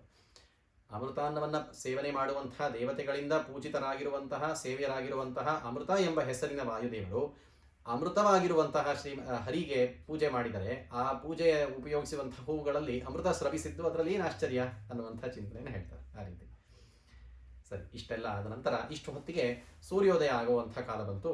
ಆ ಸೂರ್ಯೋದಯದ ಒಂದು ಪ್ರಸಂಗವನ್ನು 3-4 ಶ್ಲೋಕಗಳಲ್ಲಿ ತುಂಬ ಸುಂದರವಾಗಿ ವರ್ಣನೆ ಮಾಡ್ತಾರೆ. ಅದು ಮಹಾಕಾವ್ಯದಲ್ಲಿ ಸೂರ್ಯೋದಯ, ಸೂರ್ಯಾಸ್ತ ಇತ್ಯಾದಿಗಳನ್ನು ವರ್ಣನೆ ಒಂದು ಮಾಡಬೇಕು ಅನ್ನುವಂಥದ್ದು ಕೂಡ ಕ್ರಮ, ಅದು ಒಂದು ಆಗಬೇಕು ಅಂತ ಅಂದ್ಬಿಟ್ಟು ಅದು ಇಲ್ಲಿ ಸುಮ್ಮನೆ ಸೂರ್ಯೋದಯ ಆಯಿತು, ಸೂರ್ಯ ಹುಟ್ಟಿ ಬಂದ ಅಂತಂದು ಹೇಳೋದ್ರಲ್ಲಿ ಏನು ವಿಶೇಷವಿಲ್ಲ. ಅದರಲ್ಲೂ ಕೂಡ ಬಹಳ ಪ್ರಮೇಯಗಳನ್ನು ತುಂಬ ಚೆನ್ನಾಗಿಟ್ಟು ಒಂದು ಶ್ಲೋಕದಲ್ಲಿ ತುಂಬ ಕಾವ್ಯಮಯವಾಗಿ ಹೇಳ್ತಾರೆ. ಮಧುರ ಪತಗರಾವಾ ಶಾಂತ ನೈಷಾಂಬುಪಾಶ್ಪಾಃ ಸಪದಿ ವಿಪುಲರಾಗ ಸ್ವಾಭಿಸಾರಾತ್ ಪ್ರಸನ್ನಾಃ ಅರುಣ ತರಣೀರತ್ಯಚ್ಛಾಂಬರಾದಿಕ್ ಪುರಂಧ್ರೀಃ ಸ್ಮಿತ ಸರಸಿಜ ವಕ್ತ್ರ ಸ್ವೈಃ ಕರೈರಾಲಿಲಿಂಗೇ. ಎಲ್ಲ ದಿಕ್ಕುಗಳು ಆ ಸೂರ್ಯನ ಪತ್ನಿಯರಿದ್ದ ಹಾಗಂತೆ. ಆ ಎಲ್ಲ ದಿಕ್ಕುಗಳಲ್ಲಿರುವಂಥ ಎಲ್ಲ ರಾತ್ರಿಯಲ್ಲಿ ಆ ಸ್ತ್ರೀಯರೆಲ್ಲರೂ ತಮ್ಮ ಸೂರ್ಯನ ಪತ್ನಿಯರೆಲ್ಲರೂ ಕೂಡ ಸೂರ್ಯನ ಅಗಲುವಿಕೆಯ ಒಂದು ವೈರಾಗ್ಯದಿಂದ ಅವರೆಲ್ಲರೂ ಕೂಡ ಕಣ್ಣೀರಿಡ್ತಾ ಇದ್ರಂತೆ. ಅದು ಆ ಹೂಗಳ ಮೇಲೆ ಮತ್ತು ಎಲೆಗಳ ಮೇಲೆಲ್ಲ ಹಿಮ, ಅಂದರೆ ಸಣ್ಣದಾಗಿ ಒಂದು ಡ್ಯೂ ಡ್ರಾಪ್ಸ್ ಥರ ಹಿಮವಾಗಿ ಅದರ ಮೇಲೆ ಕೂತಿತ್ತಂತೆ. ಆ ಆ ಎಲ್ಲ ಕಣ್ಣೀರನ್ನು ಒರೆಸಲಿಕ್ಕೋ ಏನೋ ಅನ್ನುವ ಹಾಗೆ ಸೂರ್ಯೋದಯ ಆದ ನಂತರ ಅವನ ಆ ಕಿರಣಗಳ ಎಲ್ಲ ದಿಕ್ಕುಗಳಿಗೂ ಹೋಗಿ ಆ ಕಿರಣಗಳ ಆ ಒಂದು ಇದನ್ನು ಹಿಮವನ್ನು ಕರಗಿಸಿದರೆ ಅದು ಹೇಗಿತ್ತು ಅಂತಂದರೆ, ತನ್ನ ಸಮಸ್ತ ಸಾವಿರಾರು ಬಾಹುಗಳಿಂದ ಈ ಎಲ್ಲ ದಿಕ್ಕುಗಳಲ್ಲಿರುವಂತಹ ತನ್ನ ಪತ್ನಿಯರನ್ನು ಆಲಿಂಗಿಸಿಕೊಂಡು ಅವರ ಕಣ್ಣೀರನ್ನು ಒರೆಸಿದ ಸೂರ್ಯ ಅನ್ನುವಂಥದ್ದನ್ನು ತುಂಬ ಮನೋಜ್ಞವಾಗಿ ಈ ಒಂದು ಶ್ಲೋಕದಲ್ಲಿ ಸೂರ್ಯೋದಯ ಆಯಿತು ಅನ್ನುವಂಥದ್ದನ್ನು ಇಲ್ಲಿ ಹೇಳಿ ಆ ಅರ್ಥದಲ್ಲಿ ಹೇಳಿ ತೋರಿಸ್ತಾರೆ. ಆಮೇಲೆ ಇನ್ನೊಂದು ಪ್ರಸಂಗದ ಅದೇ ಥರ ಸೂರ್ಯೋದಯದ ಇನ್ನೊಂದು ಒಂದು ವೃತ್ತಾಂತವನ್ನು ಹೇಳ್ತಾರೆ. ಆ ಸಂದರ್ಭದಲ್ಲಿ ಇದ್ದಂಥ ವಿಷ್ಣುಮಂಗಲದ ಮಠದಲ್ಲಿ ಎಲ್ಲರೂ ಕೂಡ ಅಲ್ಲಿ ಆನ್ಹಿಕ ಬಂದು ದೊಡ್ಡ ದೊಡ್ಡ ಯತಿಗಳು ಆನ್ಹಿಕವನ್ನೆಲ್ಲ ಮಾಡ್ತಾ ಇದ್ದಾರೆ. ಶ್ರೀಮದಾನಂದ ತೀರ್ಥರು ಅಲ್ಲಿ ಧ್ಯಾನಸ್ಥರಾಗಿ ಕುಳಿತಿದ್ದಾರೆ. ಇವೆಲ್ಲ ನಡೀತಾ ಇರಬೇಕಾದ್ರೆ ಎಲ್ಲರೂ ಕೂಡ ಅವರಿಗೆ ಹೋಗಿ ಸಾಷ್ಟಾಂಗ ನಮಸ್ಕಾರ ಮಾಡ್ತಾ ಇದ್ರು. ಎಲ್ಲ ಶಿಷ್ಯರು ಕೂಡ ಬೆಳಗ್ಗೆ ಎದ್ದು ತಮ್ಮ ಕಾರ್ಯಗಳನ್ನೆಲ್ಲ ಮುಗಿಸ್ಕೊಂಡು ಎಲ್ಲ ದೇವತಾ ಪ್ರತಿಮೆಗಳಿಗೆ ಶ್ರೀಮದಾನಂದ ತೀರ್ಥರಿಗೆಲ್ಲರಿಗೂ ನಮಸ್ಕಾರ ಮಾಡ್ತಾ ಇದ್ರು. ಅವರು ಮಾಡುವ ನಮಸ್ಕಾರದ ಭರದಲ್ಲಿ ಅಲ್ಲಿರುವಂತಹ ಧೂಳಿನ ಕಣಗಳು ಏಳ್ತಾ ಇತ್ತು. ಆ ಧೂಳಿನ ಕಣಗಳಿಗೆ ಆ ಸೂರ್ಯನ ಕಿರಣಗಳು ಬಿದ್ದಾಗ ಇಡೀ ಒಂದು ಪರಿಸರ ಒಳ್ಳೆಯ ರಂಜನೀಯವಾಗಿ ಒಳ್ಳೆಯ ಸುಂದರವಾದ ಪರಿಸರ ಕಾಣ್ತಾ ಇದೆ. ಆ ಸೂರ್ಯನ ಕಿರಣಗಳು ಅಲ್ಲಿಂದ ಬಂದ ಕಿಟಕಿಗಳ ಮೂಲಕ ಬಂದು ಆ ಶಿಷ್ಯರಿಗೆ ಎಚ್ಚರಿಸ್ತಾ ಇದ್ದೀರಂತೆ. ಸಮಯ ಆಯಿತು, ಪಾಠಕ್ಕೆ ಕುಳಿತುಕೊಳ್ಳುವ ಸಮಯ ಆಯಿತು, ಏಳಿ ಅಂತಂದ್ಬಿಟ್ಟು ಅಂತ ಅವರಿಗೆ ಮಿತ್ರರೇನೋ ಎನ್ನುವಂತಹ ಸೂರ್ಯನ ಕಿರಣಗಳು ಆ ಎಲ್ಲ ಶಿಷ್ಯರನ್ನ ಎಬ್ಬಿಸಿದವು ಅನ್ನುವಂಥ ಮಾತನ್ನು ಹೇಳ್ತಾರೆ. ಇದಾದ ನಂತರ ಸೂರ್ಯೋದಯ ಆದ ನಂತರ ಮತ್ತೆ ಆನ್ಹಿಕಗಳನ್ನೆಲ್ಲ ಮುಗಿದ ಮೇಲೆ ಏನು ಕಾರ್ಯಕ್ರಮ, ಮುಂದೆ ನಡೆಯುವಂತಹ ಕಾರ್ಯಕ್ರಮ ಏನು ಅಂತ.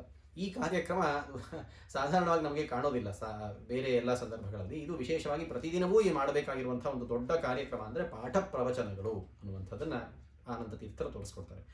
ನಿಹಿತ ಮುಚಿತ ಮುಚ್ಚಂ ಯೋಗಪೀಠ ಪೀಠಂ ಪ್ರವಕ್ತು ಪರಿಷದಿ ಪರಿತೋಮಿ ಸತ್ವರ ಸತ್ವಭಾಜಃ ಧೃತಮವಸಿತ ಕೃತ್ಯೈರ್ಧನ್ಯ ಸನ್ಯಾಸಿ ವರ್ಗೈಃ ಶ್ರವಣಮಪರಕೃತ್ಯ ಯೋಪತಸ್ಥು ಸಮೇತಾಃ.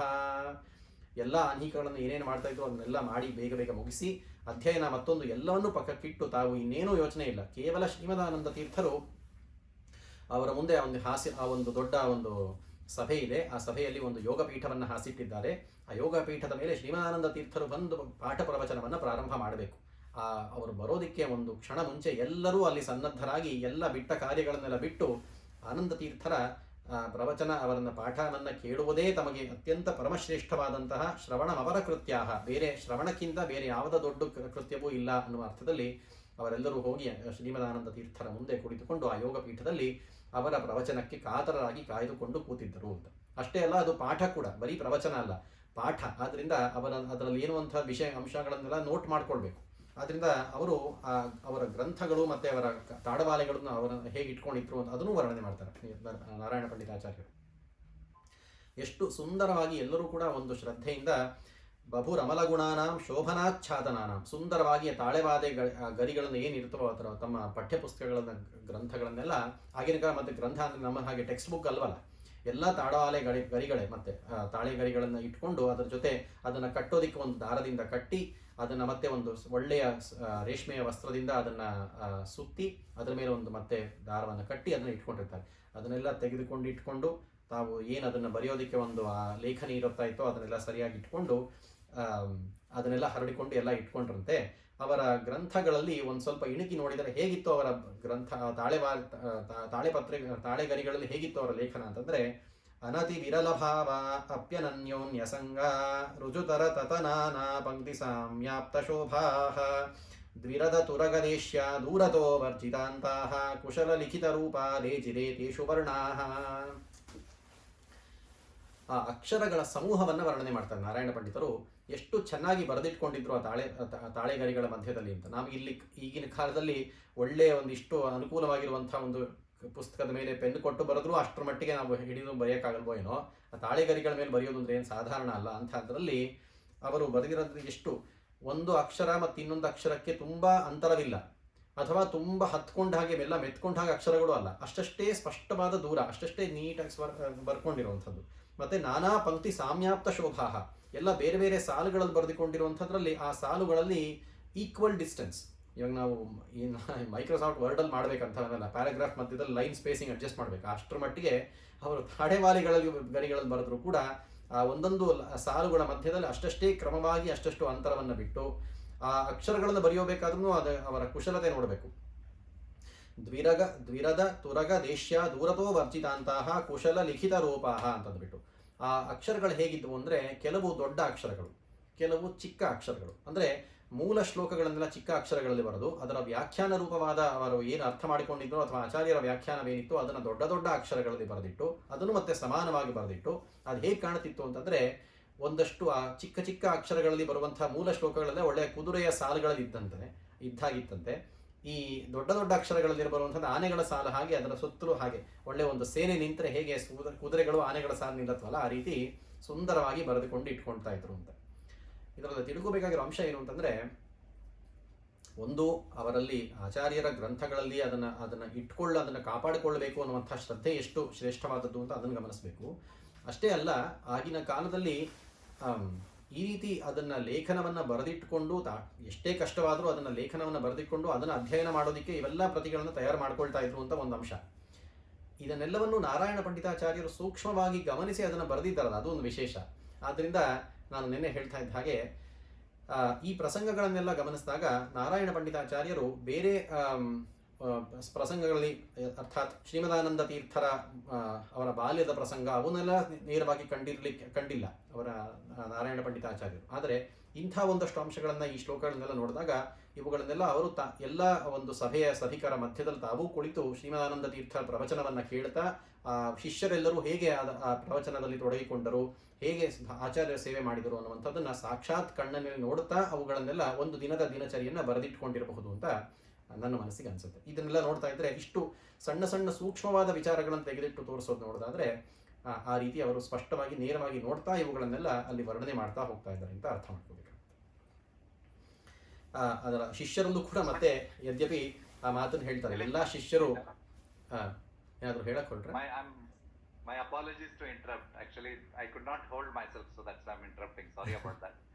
So ಇಲ್ಲಿ ಒಂದು ವಿಷಯ ಹೇಳ್ತಾ ಇದ್ದಾರೆ ಅವರು. Is he also explaining that there are borders around borders ಅಂದ್ರೆ the way he has written is like ನಾವು ಹೆಂಗ್ ವರ್ಡ್ ಡಾಕ್ಯುಮೆಂಟ್ ನಲ್ಲಿ ಸ್ಪೇಸ್ ಬಿಡ್ತೀವಲ್ಲ ಹೆಡರ್ ಫುಟರ್ ಗೆ ಸೈಡ್ ಗೆಲ್ಲ. So I think he's explaining that ಅಲ್ಲ ವರ್ಜಿತ ಅಂತಹ ವರ್ಜಿತ ಅಂತಹ ಅಂದ್ರೆ ಬಾರ್ಡರ್ ಬಿಟ್ಟು ಬರೆದ್ರು ಅಂತ. ಹೌದು, ನಿಜ. So I mean this is amazing ಅಲ್ಲ, the details that he is giving. ಅವರು ನೋಡ್ತಾ ಇರೋ ಅಂಶಗಳ ಡೀಟೇಲ್ಸ್ ಬಹಳ ಸ್ವಾರಸ್ಯವಾಗಿರುವಂಥದ್ದು. ಅದನ್ನು ಆ ರೀತಿ ಬರೆದಿರುವಂತಹ ಮಧ್ವ ಶಿಷ್ಯರು ಎಂಥವರು ಅಂತ ಅಂದ್ಬಿಟ್ಟು ಅದನ್ನು ನಾವು ಕಲ್ಪನೆ ಮಾಡ್ತೀವಿ. ನಿಜ, ನಿಜ. ಇವೆಲ್ಲವೂ ಬಹಳ ರೋಚಕವಾಗಿರುವಂತಹ ಒಂದಷ್ಟು ಆ ಗ್ರಂಥದ ವೈಚಿತ್ರ್ಯಗಳು, ವಿಶೇಷಗಳು ಈ ಗ್ರಂಥವನ್ನು ಅಧ್ಯಯನ ಸ್ವಲ್ಪ ಕೂಲಂಕುಷವಾಗಿ ಅಧ್ಯಯನ ಮಾಡೋದಕ್ಕೆ ಸಮಯವಾದಾಗ ಈ ರೀತಿಯ ಅಂಶಗಳನ್ನೆಲ್ಲ ಒಂದೊಂದೇ ಶಬ್ದಗಳನ್ನು ತೆಗೆದು ಮೆಲುಕು ಹಾಕ್ತಾ ನೋಡಬೇಕು. ನಿಜವಾಗ್ಲೂ ಬಹಳ ಅದ್ಭುತವಾಗಿರುವಂತಹ ಒಂದು ಶಾಸ್ತ್ರೀಯವಾದ ಜೊತೆಗೆ ಐತಿಹಾಸಿಕವಾದ ದಾಖಲೆಗಳು ಈ ಗ್ರಂಥಗಳಲ್ಲಿ ಇದೆ ಅಂತ ಅರ್ಥ ಮಾಡ್ಕೋಬೇಕು. ಒಳ್ಳೆಯದು.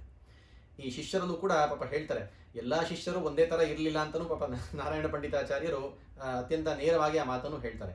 ಕೆಲವರು ಶಿಷ್ಯರು ಇನ್ನೊಂದು ಸ್ವಲ್ಪ ಎಲ್ಲ ಬೇರೆ ಶಿಷ್ಯರು ತಾವು ಗ್ರಂಥಗಳನ್ನು ಎಷ್ಟು ಅಭ್ಯಾಸವಿತ್ತು ಅಂತಂದರೆ ಅವರಿಗೆ ಅಧ್ಯಯನ ಮಾಡಿ ತುಂಬ ಜ್ಞಾನವನ್ನು ಸಂಪಾದನೆ ಮಾಡಿದಂಥ ಶಿಷ್ಯರು ಪಟ್ಟಂತ ಒಂದು ಅವ್ರು ಏನು ತಾಳೆಗರಿ ಯಾವ್ದು ತೆಗಿಬೇಕು 560ನೇ ಪೇಜು ಅಂತಂದರೆ ತಕ್ಕಂತ ಅಲ್ಲಿ ತೆಗೆದು ಕೂತ್ಕೊಂಡ್ಬಿಡ್ತಾ ಇದ್ರಂತೆ. ಇನ್ನು ಕೆಲವರು ಇದು ಯಾವ ಉಪನಿಷತ್ತಿನ ಯಾವ ಭಾಷ್ಯ, ಇದು ಎಷ್ಟನೇ ಪೇಜು ಎಷ್ಟನೇ ಶ್ಲೋಕ ಆಗಿತ್ತು ಅಂತ ಸ್ವಲ್ಪ ತಡವರಿಸ್ಕೊಂಡು ಓದ್ತಾ ಇದ್ರಂತೆ. ಆದರೂ ಕೂಡ ಅಷ್ಟೆಲ್ಲ ಸ್ವಲ್ಪ ಬೇರೆ ಶಿಷ್ಯರಲ್ಲಿ ಎಲ್ಲ ತಾರತಮ್ಯ ಇದ್ದರೂ ಕೂಡ ಹರಿಗುರು ನಮನಂ ದ್ರಾಗ್ ಯತ್ನತೋಮಿ ವಿಧಾಯ ಪ್ರಯಯುರಪರಸಾಮ್ಯಂ ಸಿದ್ಧಯೇ ಸ್ಯಾಧಿಯತ್ನಃ.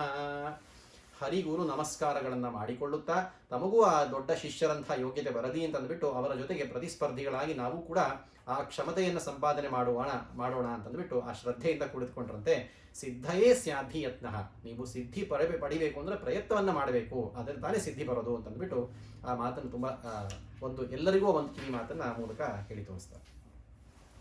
ಇಷ್ಟರ ಮಧ್ಯದಲ್ಲಿ ಶ್ರೀಮದಾಚಾರ್ಯರು ಆ ಸಭೆಯಲ್ಲಿ ಎಲ್ಲರೂ ತಯಾರಾಗಿ ಕುಳಿತಿದ್ದಾರೆ. ಗ್ರಂಥಗಳನ್ನೆಲ್ಲ ಬಿಡಿಸಿಟ್ಕೊಂಡು ತಾವು ಲೇಖನಿಗಳನ್ನು ಸಿದ್ಧ ಮಾಡಿಕೊಂಡು ಬರೆಯೋದಕ್ಕೆ ಕೇಳೋದಕ್ಕೆ ಶ್ರದ್ಧೆಯಿಂದ ರೆಡಿಯಾಗಿ ಕೂತಿದ್ದಾರೆ. ಅಂಥ ಒಂದು ಸಭೆಯಲ್ಲಿ ಶ್ರೀಮದಾಚಾರ್ಯರು ಬರ್ತಾರಂತೆ. ಯತ ವಚಸಿ ನಿಜನೇಸ್ಮಿನ್ ನಾನದೇ ಸನ್ನಿರಸ್ಯನ್ ಸಿಚಯ ಯವನಿಕಾಂ ತಾಂ ಸಾಂಧ್ಯಮೂತರಕ್ತಾಂ ರವಿರಿವ ರವಿಪೂಜ್ಯಾಂ ಹೃಸ್ಸಮಾಜಾಂತರಿಕ್ಷೇ ವ್ಯರಸದ ಅತಿಶಯಾಲು ಸನ್ ಸಹಸ್ರ ಪ್ರಕಾಶಃ. ಆ ಬೆಳಗ್ಗೆ ಏನು ಆ ಧ್ಯಾನಕ್ಕೆ ಕುಳಿತಿರ್ಬೇಕಾದ್ರೆ ಶ್ರೀಮದಾನಂದ ತೀರ್ಥರವರಿಗೆ ಒಂದು ಶಾಟಿಯನ್ನು, ಒಂದು ಕೆಂಪಿನ ಒಂದು ವಸ್ತ್ರವನ್ನು ಹಾಕಿದ್ದರೋ ಅದನ್ನು ಸರಿಸಿ ಶ್ರೀಮದಾನಂದ ತೀರ್ಥರು ಆ ಒಂದು ಶ್ರೇಷ್ಠವಾದ ಒಂದು ಯೋಗಪೀಠಕ್ಕೆ ಆ ಯೋಗಪೀಠವನ್ನು ಹಾಕಿ ಆ ಪ್ರವಚನಕ್ಕೆ ಕುಳಿತಿರುವಂತಹ ಸಭೆಗೆ ಬಂದು ಅಲ್ಲಿ ಕುಳಿತು ರಾರಾಜಿಸಿದರು. ಅದು ಹೇಗಿತ್ತು ಅಂದರೆ ಒಳ್ಳೆಯ ಒಂದು ಮೋಡಗಳನ್ನೆಲ್ಲ ಸರಿಸಿ ಸೂರ್ಯ ಸಾಕ್ಷಾತ್ ಬಂದು ಇಡೀ ಲೋಕಕ್ಕೆ ಕಾಂತಿಯ ಬೆಳಕನ್ನು ಕೊಟ್ಟ ಹಾಗೆ ಕಾಣಿಸ್ತಿತ್ತು ಅಂತ ಹೇಳ್ತಾರೆ. ತ್ರಿಭುವನ ವರತೇಜೋ ವ್ಯಕ್ತ ವೇದಾರ್ಥ ಶುಕ್ಲ ತ್ರಿತಯ ರಸತಯ ಯೇ ವರ್ಣಿತಾ ವರ್ಣವರ್ಯಾಃ ಪೃಥುಮತಿರಥ ತೇಷಾಮೈಕ್ಯಪಾಮ ಆಪಾದ್ಯ ಸಮ್ಯಕ್ ಪ್ರವಚನ ಪರಿಶುದ್ಧೈ ಸ್ಮ ಪ್ರಣೌತಿ ಪ್ರವೀಣಃ. ಇದು ಎಷ್ಟು ಅದ್ಭುತವಾದ ಮಾತು ಅಂತಂದರೆ, ಶ್ರೀಮದಾನಂದ ತೀರ್ಥರು ಪ್ರವಚನ ಮಾಡುವುದಕ್ಕೆ ಪ್ರಾರಂಭ ಮಾಡುವ ಸಂದರ್ಭದಲ್ಲಿ ಏನು ಮಾಡಿದರು ಅಂತ ಅಂದರೆ, ತ್ರಿಭುವನ ವರ ತೇಜೋ ವ್ಯಕ್ತ ವೇದಾರ್ಥ ಶುಕ್ಲ ತ್ರಿತಯ ರಸತಯ, ಈ ಮೂರು ಜಗತ್ತುಗಳಿವೆ ಅಂದರೆ ಪೃಥ್ವಿ, ಅಂತರಿಕ್ಷ ಮತ್ತು ದ್ಯುಲೋಕ ಅಂತಂದ್ಬಿಟ್ಟು ಆ ಮೂರು ಲೋಕಗಳಲ್ಲಿ ಮೂರು ಅಗ್ನಿಗಳಿವೆ. ಅಗ್ನಿ ಅಂದರೆ ಮೂರು ಶ್ರೇಷ್ಠವಾದ ತೇಜಸ್ಸುಗಳಿವೆ, ಅಗ್ನಿ ಮತ್ತು ವಾಯು ಮತ್ತು ಆದಿತ್ಯ. ಆ ಮೂರು ತೇಜಸ್ಸುಗಳಿಂದ ಅಭಿವ್ಯಕ್ತವಾಗುವಂತಹ ಮೂರು ವೇದಗಳಿವೆ. ಆ ವೇದಗಳು ಯಾವುದಂದರೆ ಋಕ್, ಯಜಸ್, ಸಾಮ, ಮೂರು ತ್ರಿವೇದಗಳು, ತ್ರಯಿ ಅಂತ ಕರೀತಾರೆ. ಆ ರೀತಿ ಮೂರು ವೇದಗಳಿವೆ. ಆ ಮೂರು ವೇದಗಳ ಅರ್ಥವನ್ನು ಗ್ರಹಿಸಿ ಮಾಡಿರುವಂತಹದ್ದು ಮೂರು ವ್ಯಾಹೃತಿಗಳು. ಅದು ಭೂ, ಭುವಃ, ಸ್ವಃ. ಆ ಮೂರು ವ್ಯಾಹೃತಿಗಳ ಒಂದು ಸಾರರೂಪವಾಗಿರುವಂತಹ ಮೂರು ಅಕ್ಷರಗಳು ಹೇಳ್ತಾ ಇರೋದು ಗಮನಿಸಿ. ಮೂರು ಲೋಕಗಳು, ಪೃಥ್ವಿ, ಅಂತರಿಕ್ಷ, ದ್ಯೌ, ಅದರಲ್ಲಿರುವಂತಹ ಮೂರು ತೇಜಸ್ಸು ಅಗ್ನಿ, ವಾಯು, ಆದಿತ್ಯ. ಆ ಮೂರು ತೇಜಸ್ಸುಗಳಿಗಿರುವಂತಹ ಅದರಿಂದ ಅಭಿವ್ಯಕ್ತವಾಗಿರುವಂತಹ ಮೂರು ವೇದಗಳು, ಋಗ್ಯಜುಸ್ಸಾಮ ವೇದಗಳು. ಆ ಮೂರು ವೇದಗಳೆಲ್ಲ ಆ ವೇದಗಳ ಅಭಿಪ್ರಾಯವನ್ನು ಸಂಗ್ರಹ ಮಾಡಿಟ್ಟಿರುವಂತಹ ಮೂರು ವ್ಯಾಹೃತಿಗಳು ಅಂದರೆ ಭೂರ್ಭುವಸ್ವಃ ಮೂರು ವ್ಯಾಹೃತಿಗಳು. ಆ ಮೂರು ವ್ಯಾಹೃತಿಗಳ ಸಾರರೂಪವಾಗಿರುವಂತಹ ಮೂರು ಅಕ್ಷರಗಳು ಅ, ಉ, ಮ. ಆ ಮೂರು ಅಕ್ಷರಗಳನ್ನು ಒಟ್ಟುಗೂಡಿಸಿ ಓಂಕಾರ ಅರ್ಥಾತ್ ಪ್ರಣವ ಮಂತ್ರ ಅಂದರೆ ಚೆನ್ನಾಗಿ ಓಂ ಅಂತ ಹೇಳಿಕೊಂಡು ಆ ಪ್ರವಚನವನ್ನು ಪ್ರಾರಂಭ ಮಾಡಿದರು ಅಂತ. ಎಷ್ಟು ಅದ್ಭುತವಾದ ಒಂದು ವರ್ಣನೆ ಹೇಳ್ತಾರೆ. ಅರ್ಥಾತ್ ಪ್ರವಚನ ಪ್ರಾರಂಭ ಮಾಡುವುದಕ್ಕೆ ಅಥವಾ ಯಾವುದೇ ರೀತಿ ಒಂದು ಸತ್ಕಾರ್ಯವನ್ನು ಮಾಡುವುದಕ್ಕಿಂತ ಮುಂಚೆ ಓಂಕಾರ ಅಂದರೆ ಪ್ರಣವದಿಂದ ಪ್ರಾರಂಭ ಮಾಡಬೇಕು. ಆ ಪ್ರಣವದಲ್ಲಿ ಭಗವಂತನ ಸರ್ವ ಅನಂತ ರೂಪಗಳ ಚಿಂತನೆ ಬರುತ್ತೆ ಅಂತ ಹೇಳಿಬಿಟ್ಟು ಆ ರೀತಿಯಲ್ಲಿ ಆದಿಯಲ್ಲಿ ಓಂಕಾರವನ್ನು ಉಚ್ಚಾರಣೆ ಮಾಡಿ ಆ ಓಂಕಾರದ ಮತ್ತೆ ಓಂಕಾರದಿಂದ ಪ್ರತಿಪಾದ್ಯನಾಗಿರುವಂತಹ ಆತ್ಮ ಎಂಬ ಹೆಸರಿನ ಪರಮಾತ್ಮನನ್ನು ಸ್ಮರಿಸಿ ಅವನಲ್ಲೇ ಅನಂತ ರೂಪಗಳನ್ನು ಸ್ಮರಿಸಿ ಶ್ರೀಮದಾನಂದ ತೀರ್ಥರು ಅವತ್ತಿನ ಪ್ರವಚನವನ್ನು ಪ್ರಾರಂಭ ಮಾಡಿದರು ಅಂತ. ಏನು ಅದ್ಭುತ ಮಾತು ಹೇಳ್ತಾರೆ. ಮತ್ತು ಉಪನಿಷತ್ ಅವರ ಪ್ರವಚನಗಳನ್ನು ಪ್ರಾರಂಭ ಮಾಡಿ ಅದ್ಭುತವಾದ ಅದನ್ನು ವಾಚನವನ್ನು ಮಾಡ್ತಾರೆ. ಎಲ್ಲರಿಗೂ ಕೂಡ ಸ್ಪಷ್ಟವಾಗಿ ಅರ್ಥವಾಗಬೇಕು.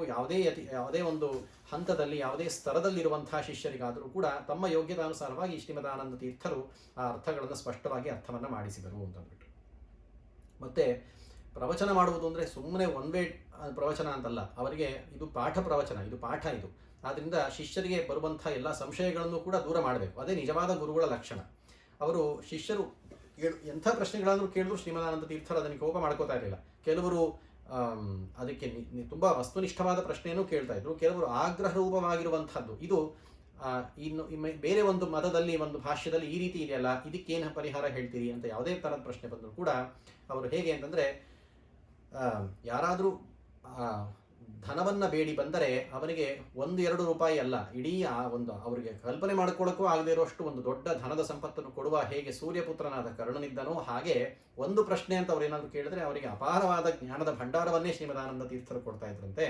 ಅದೇ ಕೆಲವು ಆಗ್ರಹದಿಂದ ಕೂಡಿರುವಂಥ ಪ್ರಶ್ನೆಗಳನ್ನು ಯಾರಾದರೂ ಮಾಡಿದರೆ ಅದಕ್ಕೆ ಶರಶತಮಿವ ಪಾರ್ಥ 100 ಬಾಣಗಳನ್ನು ಪ್ರಯೋಗಿಸುವಂತಹ ಒಬ್ಬ ಅರ್ಜುನನಂತೆ ಚೆನ್ನಾಗಿ ಅದಕ್ಕೆ ಪ್ರತಿವಾದ ಅಂದರೆ ಅವರ ಪ್ರಶ್ನೆಗೆ ಪ್ರತಿವಾದವನ್ನು ಮಾಡಿದರು ಅಂತಲ್ಲ, ಅವರ ಪ್ರಶ್ನೆಯ ಹಿಂದಿನ ಒಂದು ಆಂತರ್ಯ ಏನಿದೆ, ಅದು ಯಾವ ಮತದಿಂದ ಒಂದು ಚಿಂತನೆ ಹೊರಟಿದೆ, ಆ ಪ್ರಶ್ನೆ ಹೊರಟಿದೆ, ಆ ಮೂಲಕ್ಕೆ ಅವರು ಅಟ್ಯಾಕ್ ಮಾಡಿ ಆ ಒಂದು 100 ಬಾಣಗಳಿಂದ ಪ್ರಯೋಗಿಸುವ ಹಾಗೆ 100 ಪ್ರತಿವಾದಗಳಿಂದ ಈ ನಿಮ್ಮ ಪ್ರಶ್ನೆಗೆ ಹಿಂದೆ ಇರುವಂತಹ ಆಂತರ್ಯ ಇದು ಸರಿಯಾದದ್ದಲ್ಲ, ಇದು ನಿಜವಾದ ಸಿದ್ಧಾಂತ ಅಂತ ತುಂಬ ಸ್ಪಷ್ಟವಾಗಿ ಆ ರೀತಿ ಪ್ರತಿವಚನವದೀನಂ ಚೋದಕೇಭ್ಯೋ ಅಖಿಲೇಭ್ಯ, ಯಾರೇ ಪ್ರಶ್ನೆ ಕೇಳಿ ಏನೇ ಪ್ರಶ್ನೆ ಕೇಳಿ ಅದಕ್ಕೆಲ್ಲದಕ್ಕೂ ಕೂಡ ಬಹಳ ತಾಳ್ಮೆಯಿಂದ ಆ ಪ್ರಶ್ನೆಗಳನ್ನು ಉತ್ತರಿಸಿ ಶ್ರೀಮದಾನಂದ ತೀರ್ಥರು ಪ್ರಶ್ನೆಗಳಿಗೆಲ್ಲ ಉತ್ತರವನ್ನು ಪರಿಹಾರ ಮಾಡಿದರು ಅಂತ.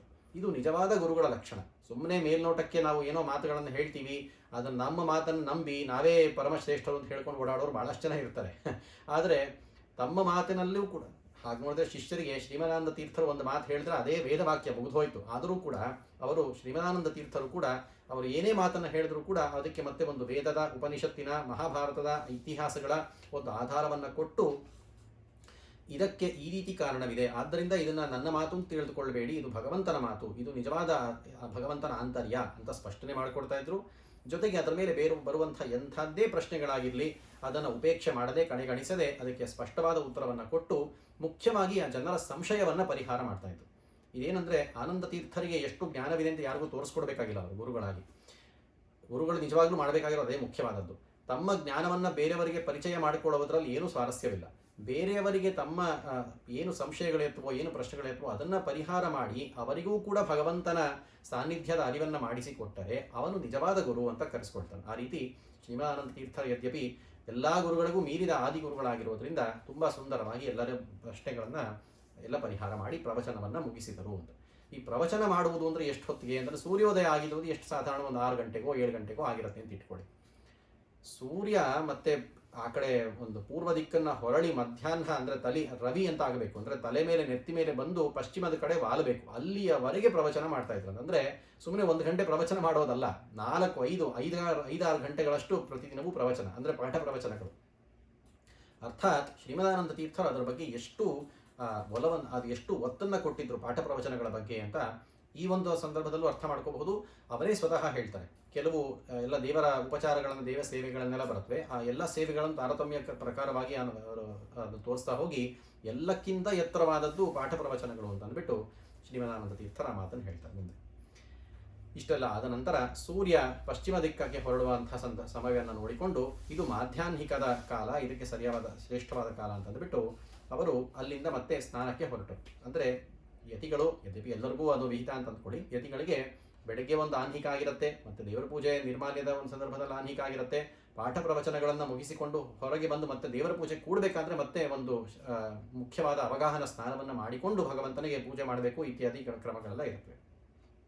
ಆಗ ಅವರು ಆ ಸರೋವರದ ಕಡೆ ಹೊರಟರಂತೆ. ಆ ಸರೋವರದಲ್ಲಿ ಹೇಗಿತ್ತು ಅಂತ ಅಂದ್ಬಿಟ್ಟು ಎಷ್ಟು ಸುಂದರವಾದ ಒಂದು ಶ್ಲೋಕವನ್ನು ಹೇಳ್ತಾರೆ.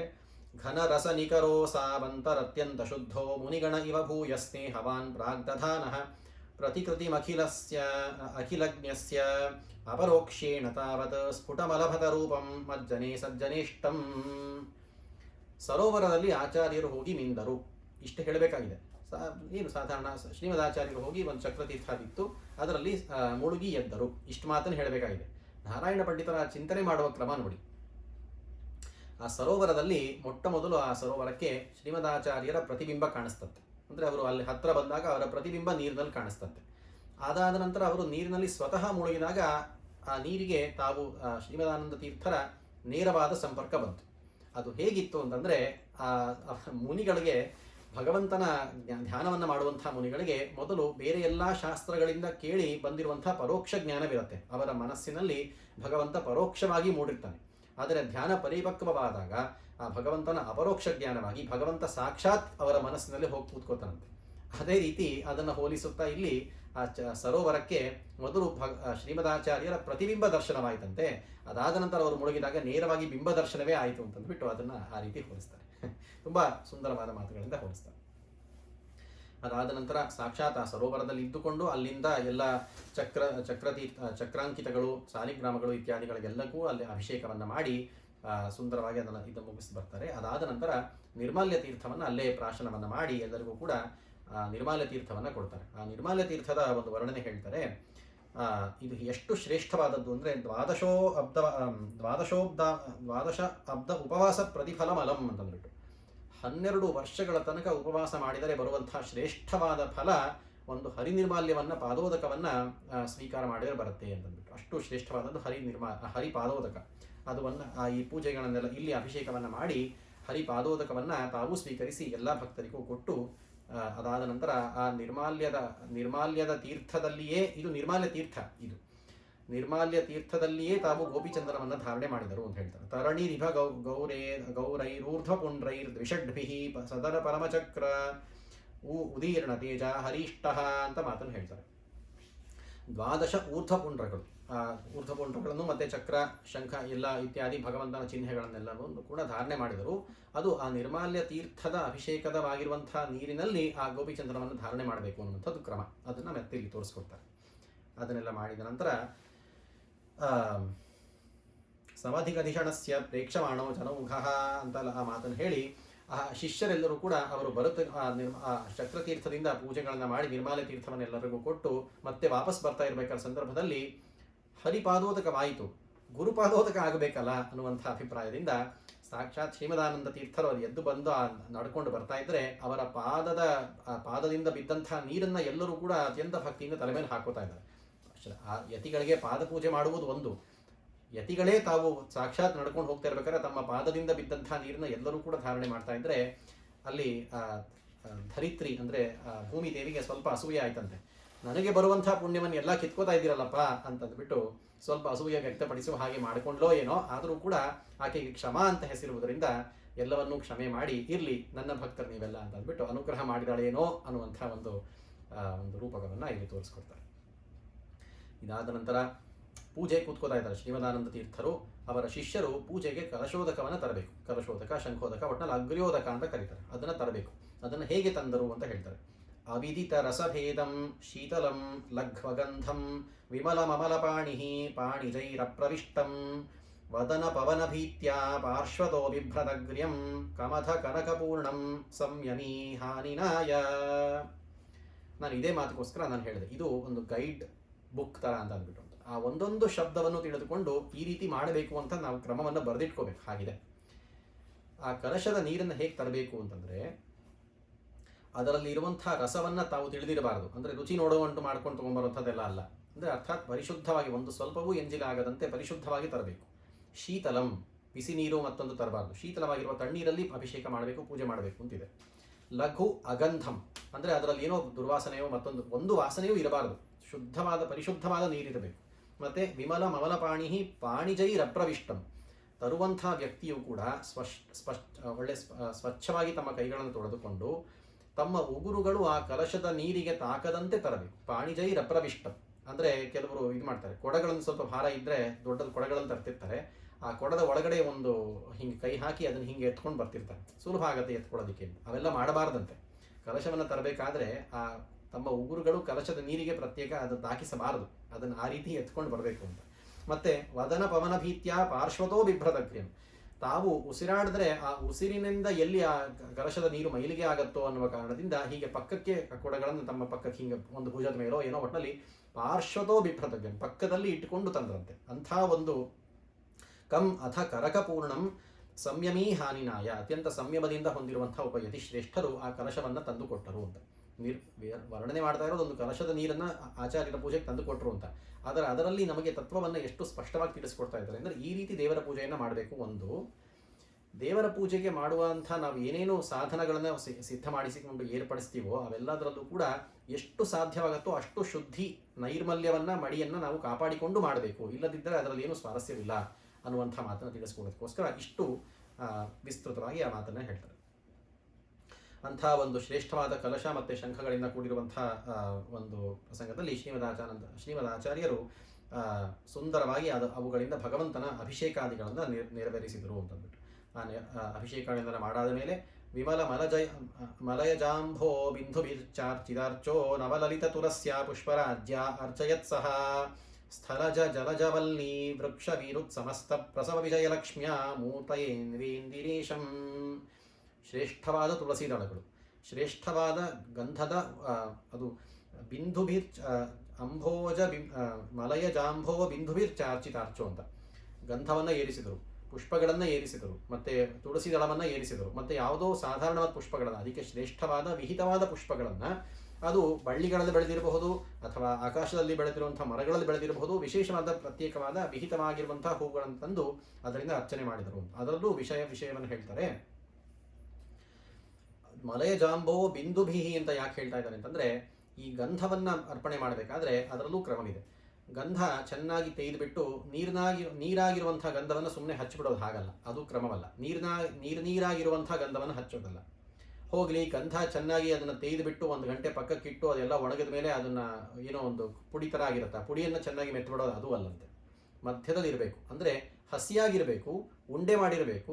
ಅಂಥ ಗಂಧವನ್ನು ಭಗವಂತನಿಗೆ ಏರ್ಪಡೆ ಅಂದರೆ ಆ ಗಂಧದಲ್ಲಿ ಒಂದು ಹಸಿಯಾಗಿರಬೇಕು, ಅಂದರೆ ಉಂಡೆಯ ರೀತಿ ಮಾಡುವಂಥದ್ದು ಕ್ರಮ. ಹಸಿಯಾಗಿದ್ದು ಅದರಲ್ಲಿ ಒಂದು ಬಿಂದು ಬಿಹಿ ಅಂತದ್ದು ಅದಕ್ಕೆ ಹೇಳ್ತಾರೆ. ಆ ಗಂಧದ ನೀರಿನಿಂದ ಭಗವಂತನಿಗೆ ಸೇಚನವನ್ನು ಮಾಡಬೇಕಂತೆ. ಅದಾದ ನಂತರ ಹೂಗಳನ್ನು ಎಲ್ಲವನ್ನೂ ಕೂಡ ಏರಿಸುವ ಕ್ರಮದಲ್ಲಿ ಅತ್ಯಂತ ನಮ್ರವಾಗಿ ಅದರಿಂದ ಶ್ರದ್ಧೆಯಿಂದ ಭಗವಂತನಿಗೆ ಏರಿಸಬೇಕು. ಅಭಿಪ್ರಾಯ ಇಷ್ಟೇ, ದೇವರ ಪೂಜೆ ಮಾಡ್ತಾ ಇರಬೇಕಾದ್ರೆ ಯಾರಿಗೆ ಮಾಡ್ತಾ ಇರೋದು ಒಂದು ಎಚ್ಚರ ಇರಬೇಕು. ಸರ್ವೋತ್ತಮನಾಗಿರುವಂತಹ ಭಗವಂತನಿಗೆ ನಾವು ಪೂಜೆ ಮಾಡಬೇಕಾದ್ರೆ ಸರ್ವೋತ್ತಮವಾದ ಅತ್ಯಂತ ಉತ್ಕೃಷ್ಟವಾದ ಸಾಧನಗಳಿಂದ ನಾವು ಪೂಜೆ ಮಾಡೋದಕ್ಕೆ ಪ್ರಯತ್ನ ಮಾಡಬೇಕು. ಸಾಧ್ಯವಿಲ್ಲವಾ, ಎಷ್ಟರ ಮಟ್ಟಿಗೆ ನಮಗೆ ಏನು ಲಭ್ಯವಿದೆಯೋ ಅದನ್ನಾದರೂ ಕನಿಷ್ಠ ಪಕ್ಷ ಶ್ರದ್ಧೆಯಿಂದ ಮಾಡಬೇಕು ಅನ್ನುವಂಥ ಅಭಿಪ್ರಾಯವನ್ನು ಹೇಳ್ತಾರೆ. ಸದದಧಿಕಬೋಧಃ ಷೋಡಶಾತ್ರೋಪಚಾರಾನ್ ವ್ಯರಹದಯ ಗುಣಾನಾನ್ ಅಗುಣಾನ್ ದ್ವಾತ್ರಿಂಶದಾಗಃ ಪುರೋಗಾನ್ ಅಗಣಿತ ಗುಣಮುಚ್ಚೈಸ್ತೋಷಯನ್ ಶಾರ್ಂಗಪಾಣಿಂ ಷಡಪಿ ಪರಮಭಕ್ತ್ಯಾ ಅನೂಪಚಾರಾನ್ ದಿದೇಶ. ಶ್ರೀಮದಾನಂದ ತೀರ್ಥರು ಈ ರೀತಿ ಎಲ್ಲ ಪೂಜೆಗಳನ್ನು ಮಾಡಿ ನೆರವೇರಿಸಿ ಭಗವಂತನಿಗೆ ಶ್ರೇಷ್ಠವಾದ ಷೋಡಶೋಪಚಾರ ಪೂಜೆಗಳನ್ನು ಮಾಡಿದರು ಅಂತಂದ್ಬಿಟ್ಟು. ಷೋಡಶೋಪಚಾರ ಅಂತಂದರೆ ನಿಮಗೆ ಸಾಧ್ಯ ಗೊತ್ತಿರುತ್ತೆ, ಅದನ್ನು ಈ ಕ್ರಮಗಳನ್ನು ತೋರಿಸ್ತಾರೆ. ಅರ್ಘ್ಯ, ಪಾದ್ಯ, ಆಚಮನೀಯ, ಮಧುಪರ್ಕ, ಪುದರಾಚಮನೀಯ. ಇದಾದ ನಂತರ ಸ್ನಾನ ಅಂದರೆ ಅಭಿಷೇಕ. ಅಭಿಷೇಕವಾದ ನಂತರ ವಸ್ತ್ರ, ಭೂಷಣ, ಯಜ್ಞೋಪವೀತ, ಆಸನ, ಗಂಧ, ಪುಷ್ಪ. ಅದಾದ ನಂತರ ಧೂಪ, ದೀಪ, ನೈವೇದ್ಯ, ನಮಸ್ಕಾರಗಳು. ಇವು ಷೋಡಶೋಪಚಾರಗಳು ಅಂತ ಕರೆಸ್ಕೊಳ್ತೇವೆ. ಇದು ಕ್ರಮ, ಪೂಜೆಯ ಕ್ರಮ. ಇದನ್ನು ಅತ್ಯಂತ ಮನೋಹರವಾಗಿ ಅದನ್ನು ನೆರವೇರಿಸಿ ಅದರ ಜೊತೆಗೆ ಅನೂಪಚಾರ 6 ಅನೂಪಚಾರಗಳನ್ನು ಕೂಡ ಅವರು ಸಮರ್ಪಣೆ ಮಾಡಿದರು. ಅನೂಪಚಾರಗಳು ಅಂತಂದರೆ ಯಾವುದು ಅಂತಂದರೆ ಮುಖವಾಸಶ್ಚ ತಾಂಬೂಲಂ ದರ್ಪಣಂ ಛತ್ರಚಾಮರೆ ಪಾದುಕೆ ಚೇತಿ ವಿಜ್ಞೇಯ ಉಪಚಾರ ಪರೇ ಬುಧೈ ಅಂತ ಮಾತು ಬರುತ್ತೆ. ಮುಖವಾಸ, ತಾಂಬೂಲ, ದರ್ಪಣ, ಛತ್ರ, ಚಾಮರ ಮತ್ತು ಪಾದುಕೆಗಳು ಇವನ್ನೆಲ್ಲ ಮಂಗಳಾರತಿಯವೆಲ್ಲ ಮಾಡಿದ ಮೇಲೆ ಈ ಅನುಪಚಾರಗಳನ್ನು ಕೂಡ ಸಮರ್ಪಣೆ ಮಾಡಬೇಕು. ಇದು ಸಂಪೂರ್ಣವಾಗಿ ದೇವರ ಪೂಜೆ ಮಾಡುವಂಥ ಕ್ರಮ ಅಂತ ತೋರಿಸ್ಕೊಡ್ತಾರೆ. ಅಷ್ಟೇ ಅಲ್ಲದೆ ದ್ವಾತ್ರಿಂಶದಾಗಃ ಪುರೋಗಾನ್ ವ್ಯರಹಯದಗುಣಾನ್ ಅಂತಂದ್ಬಿಟ್ಟು ಅಂತ 32 ದೋಷಗಳನ್ನು ವರ್ಜಿಸಿ ದೇವರ ಪೂಜೆ ಮಾಡಿದರು ಅಂತಂದ್ಬಿಟ್ಟು. ಯಾವ 32 ದೋಷಗಳು ಅಂತಂದ್ಬಿಟ್ಟು ಪ್ರತ್ಯೇಕವಾಗಿ ಇಲ್ಲಿ ತೋರಿಸ್ಕೊಡ್ತಾರೆ. ತುಂಬ ಸುಂದರವಾದ ಮಾತುಗಳನ್ನು ತೋರಿಸ್ಕೊಡ್ತಾರೆ.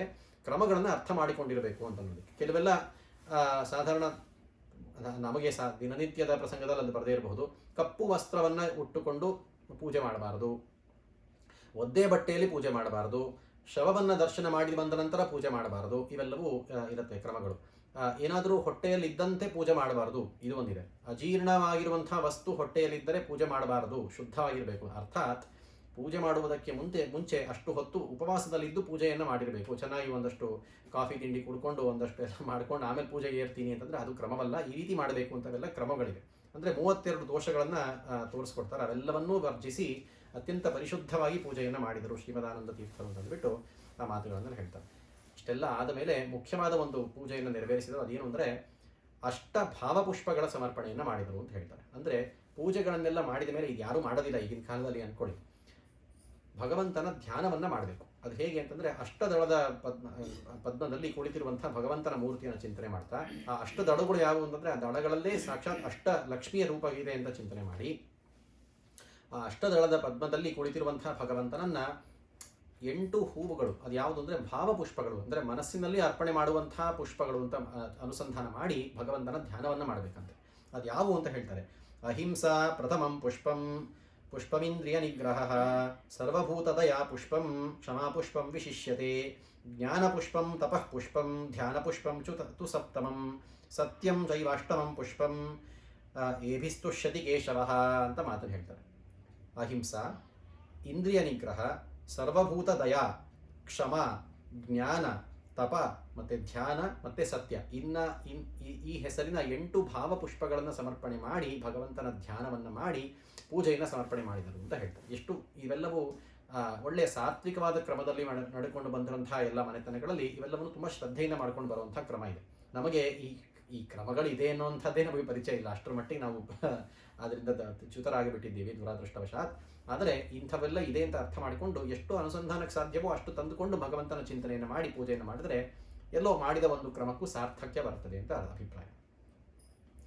ಇದೆಲ್ಲ ಆದ ನಂತರ ಶ್ರೀಮದಾಚಾರ್ಯರು ಗಂಧವನ್ನು ಧಾರಣೆ ಮಾಡಿ ಚೆನ್ನಾಗಿ ಗಂಧವನ್ನು ಅಕ್ಷತಾದಿಗಳನ್ನು ಧಾರಣೆ ಮಾಡಿ ಕುಳಿತರಂತೆ. ಅವರನ್ನು ನೋಡಿದರೆ ಒಂದು ನೋಟ ಕಣ್ಣಿಗೆ ಹಬ್ಬ ಆಗಿರುವಂಥ ಆನಂದ ತೀರ್ಥರು ಕುಳಿತು ಆ ನಂತರ ಭೋಜನಕ್ಕೆ ಅವರು ನಡೆದು ಬಂದರು. ಪರಮಥ ಪರಮಾನ್ನಂ ಪ್ರಾಪ್ತಮೇವ ಪ್ರಯಾಸಂ ಪ್ರಭುರಿಹ ಬಭುಜೆ ಸೌ ವೇದವಾದ ಪ್ರವೀಣಃ ಅಜಿತ ಪರಮಭಕ್ತಃ ಸಂತತಂ ಮನ್ಯಮಾನಃ ಸಕಲ ಜಗದಧೀಶಃ ಪ್ರಿಯತಾಂ ಶೌರಿರಿತ್ಥಂ. ಅತ್ಯಂತ ಶ್ರದ್ಧೆಯಿಂದ ನಮ್ಮ ಸ್ವಾಮಿಯಾಗಿರುವಂತಹ ಶ್ರೀಕೃಷ್ಣನೇ ಇವೆಲ್ಲವನ್ನೂ ಸ್ವೀಕಾರ ಮಾಡಲಿ ಅನ್ನುವಂಥ ಅಭಿಪ್ರಾಯದಿಂದ ಪರಮಥ ಪರಮಾನ್ನಂ ಪ್ರಾಪ್ತಮೇವ ಅಪ್ರಯಾಸಂ, ತಾವು ಪ್ರಯಾಸ ಪಡದೆ ಯತಿಗಳು ಹೇಗೆ ಅಂತಂದರೆ ತಾವು ಭಿಕ್ಷಾಟನ ಅನ್ನುವುದು ಒಂದು ಕ್ರಮ ಇದೆ ನಿಜ, ಆದರೂ ಕೂಡ ತಾವು ವಿಶೇಷವಾಗಿ ಅದರ ಬಗ್ಗೆ ಧ್ಯಾನಾಸಕ್ತಿಗಳನ್ನು ಕೊಡದೆ ಭಗವಂತನ ಆರಾಧನೆ ಮಾಡ್ತಾ ಅವರಿಗೆ ಏನು ಲಭ್ಯವೋ ಆ ಲಭ್ಯವಾದ ಫಲವನ್ನು ಭೋಜನೆ ಮಾಡಬೇಕು ಅನ್ನುವಂಥದ್ದು ಕ್ರಮವಿದೆ. ಆ ರೀತಿ ಅಪ್ರಯಾಸವಾಗಿ ತಾನಾಗಿ ಒದಗಿ ಬಂದ ಪರಮಥ ಶ್ರೇಷ್ಠವಾದ ಪರಮಾನ್ನವನ್ನು ಅಂದಿನ ದಿನ ಭೋಜನವನ್ನು ಮಾಡಿದರಂತೆ. ಅದು ಎಲ್ಲವೂ ಕೂಡ ಭಗವಂತನ ಅನುಸಂಧಾನದಿಂದನೇ ತಂದುಕೊಂಡು ಭಗವಂತನೇ ಪ್ರಿಯನಾಗಲಿ ಎನ್ನುವಂಥ ಶ್ಲೋಕದಿಂದ ಅದನ್ನು ಹೇಳಿಕೊಂಡು ಆಚಾರ್ಯರು ಅಲ್ಲಿ ಭೋಜನವನ್ನು ನೆರವೇರಿಸಿದರು ಅಂತ. ಈ ಶ್ಲೋಕವನ್ನು ಕೂಡ ನಿತ್ಯ ಅನುಸಂಧಾನವಿಟ್ಟುಕೊಂಡಿರೋರು ಈ ಶ್ಲೋಕವನ್ನು ಹೇಳಿಕೊಂಡು ಊಟವನ್ನು ಮಾಡುವಂಥ ಕ್ರಮ ಇಂದಿಗೂ ಇದೆ. ಇಷ್ಟಾದ ನಂತರ ಮಧ್ಯಾಹ್ನದ ಕಾಲಕ್ಕೆ ಬಂತು. ಇಷ್ಟೊತ್ತಿಗೆ ನಮಗಾಗಲೇ ಇಲ್ಲಿ 1 ಗಂಟೆ ಕಾಲ ಮುಗಿದು ಹೋಗಿದೆ. ಆದ್ದರಿಂದ ಎಷ್ಟು ಹೇಳಿದ್ರೆ ಇವೆಲ್ಲ ಹೇಳ್ತಾ ಹೋದರೆ ಸಮಯ ಅನ್ನೋದು ಮೀರೋದು ತುಂಬ ಕಡಿಮೆ ಅಂತ ಅನ್ಸುತ್ತೆ. ಆದರೂ ಯಥಾಶಕ್ತಿ ಅಷ್ಟು ನಾವು ಚಿಂತನೆಯನ್ನು ಮಾಡೋಣ. ಮಧ್ಯಾಹ್ನ ಮತ್ತು ಊಟವೆಲ್ಲ ಆದಮೇಲೆ ಏನು ಮಾಡಬೇಕು, 1-2 ಗಂಟೆ ಒಂದು ಸ್ವಲ್ಪ ನಿದ್ದೆ ಮಾಡಿ ಸುಸ್ತೆಲ್ಲ ಪರಿಹಾರ ಮಾಡ್ಕೊಂಡು ಆಮೇಲೆ ಎದ್ದು ಚೆನ್ನಾಗಿ ಒಂದು ಲೋಟ ಕಾಫಿ ಕೊಡೋದು, ಆಮೇಲೆ ಬೇರೆ ಕಾರ್ಯಕ್ರಮಗಳು ಮಾಡೋಣ ಅಂಥವೆಲ್ಲ ಇಲ್ಲ.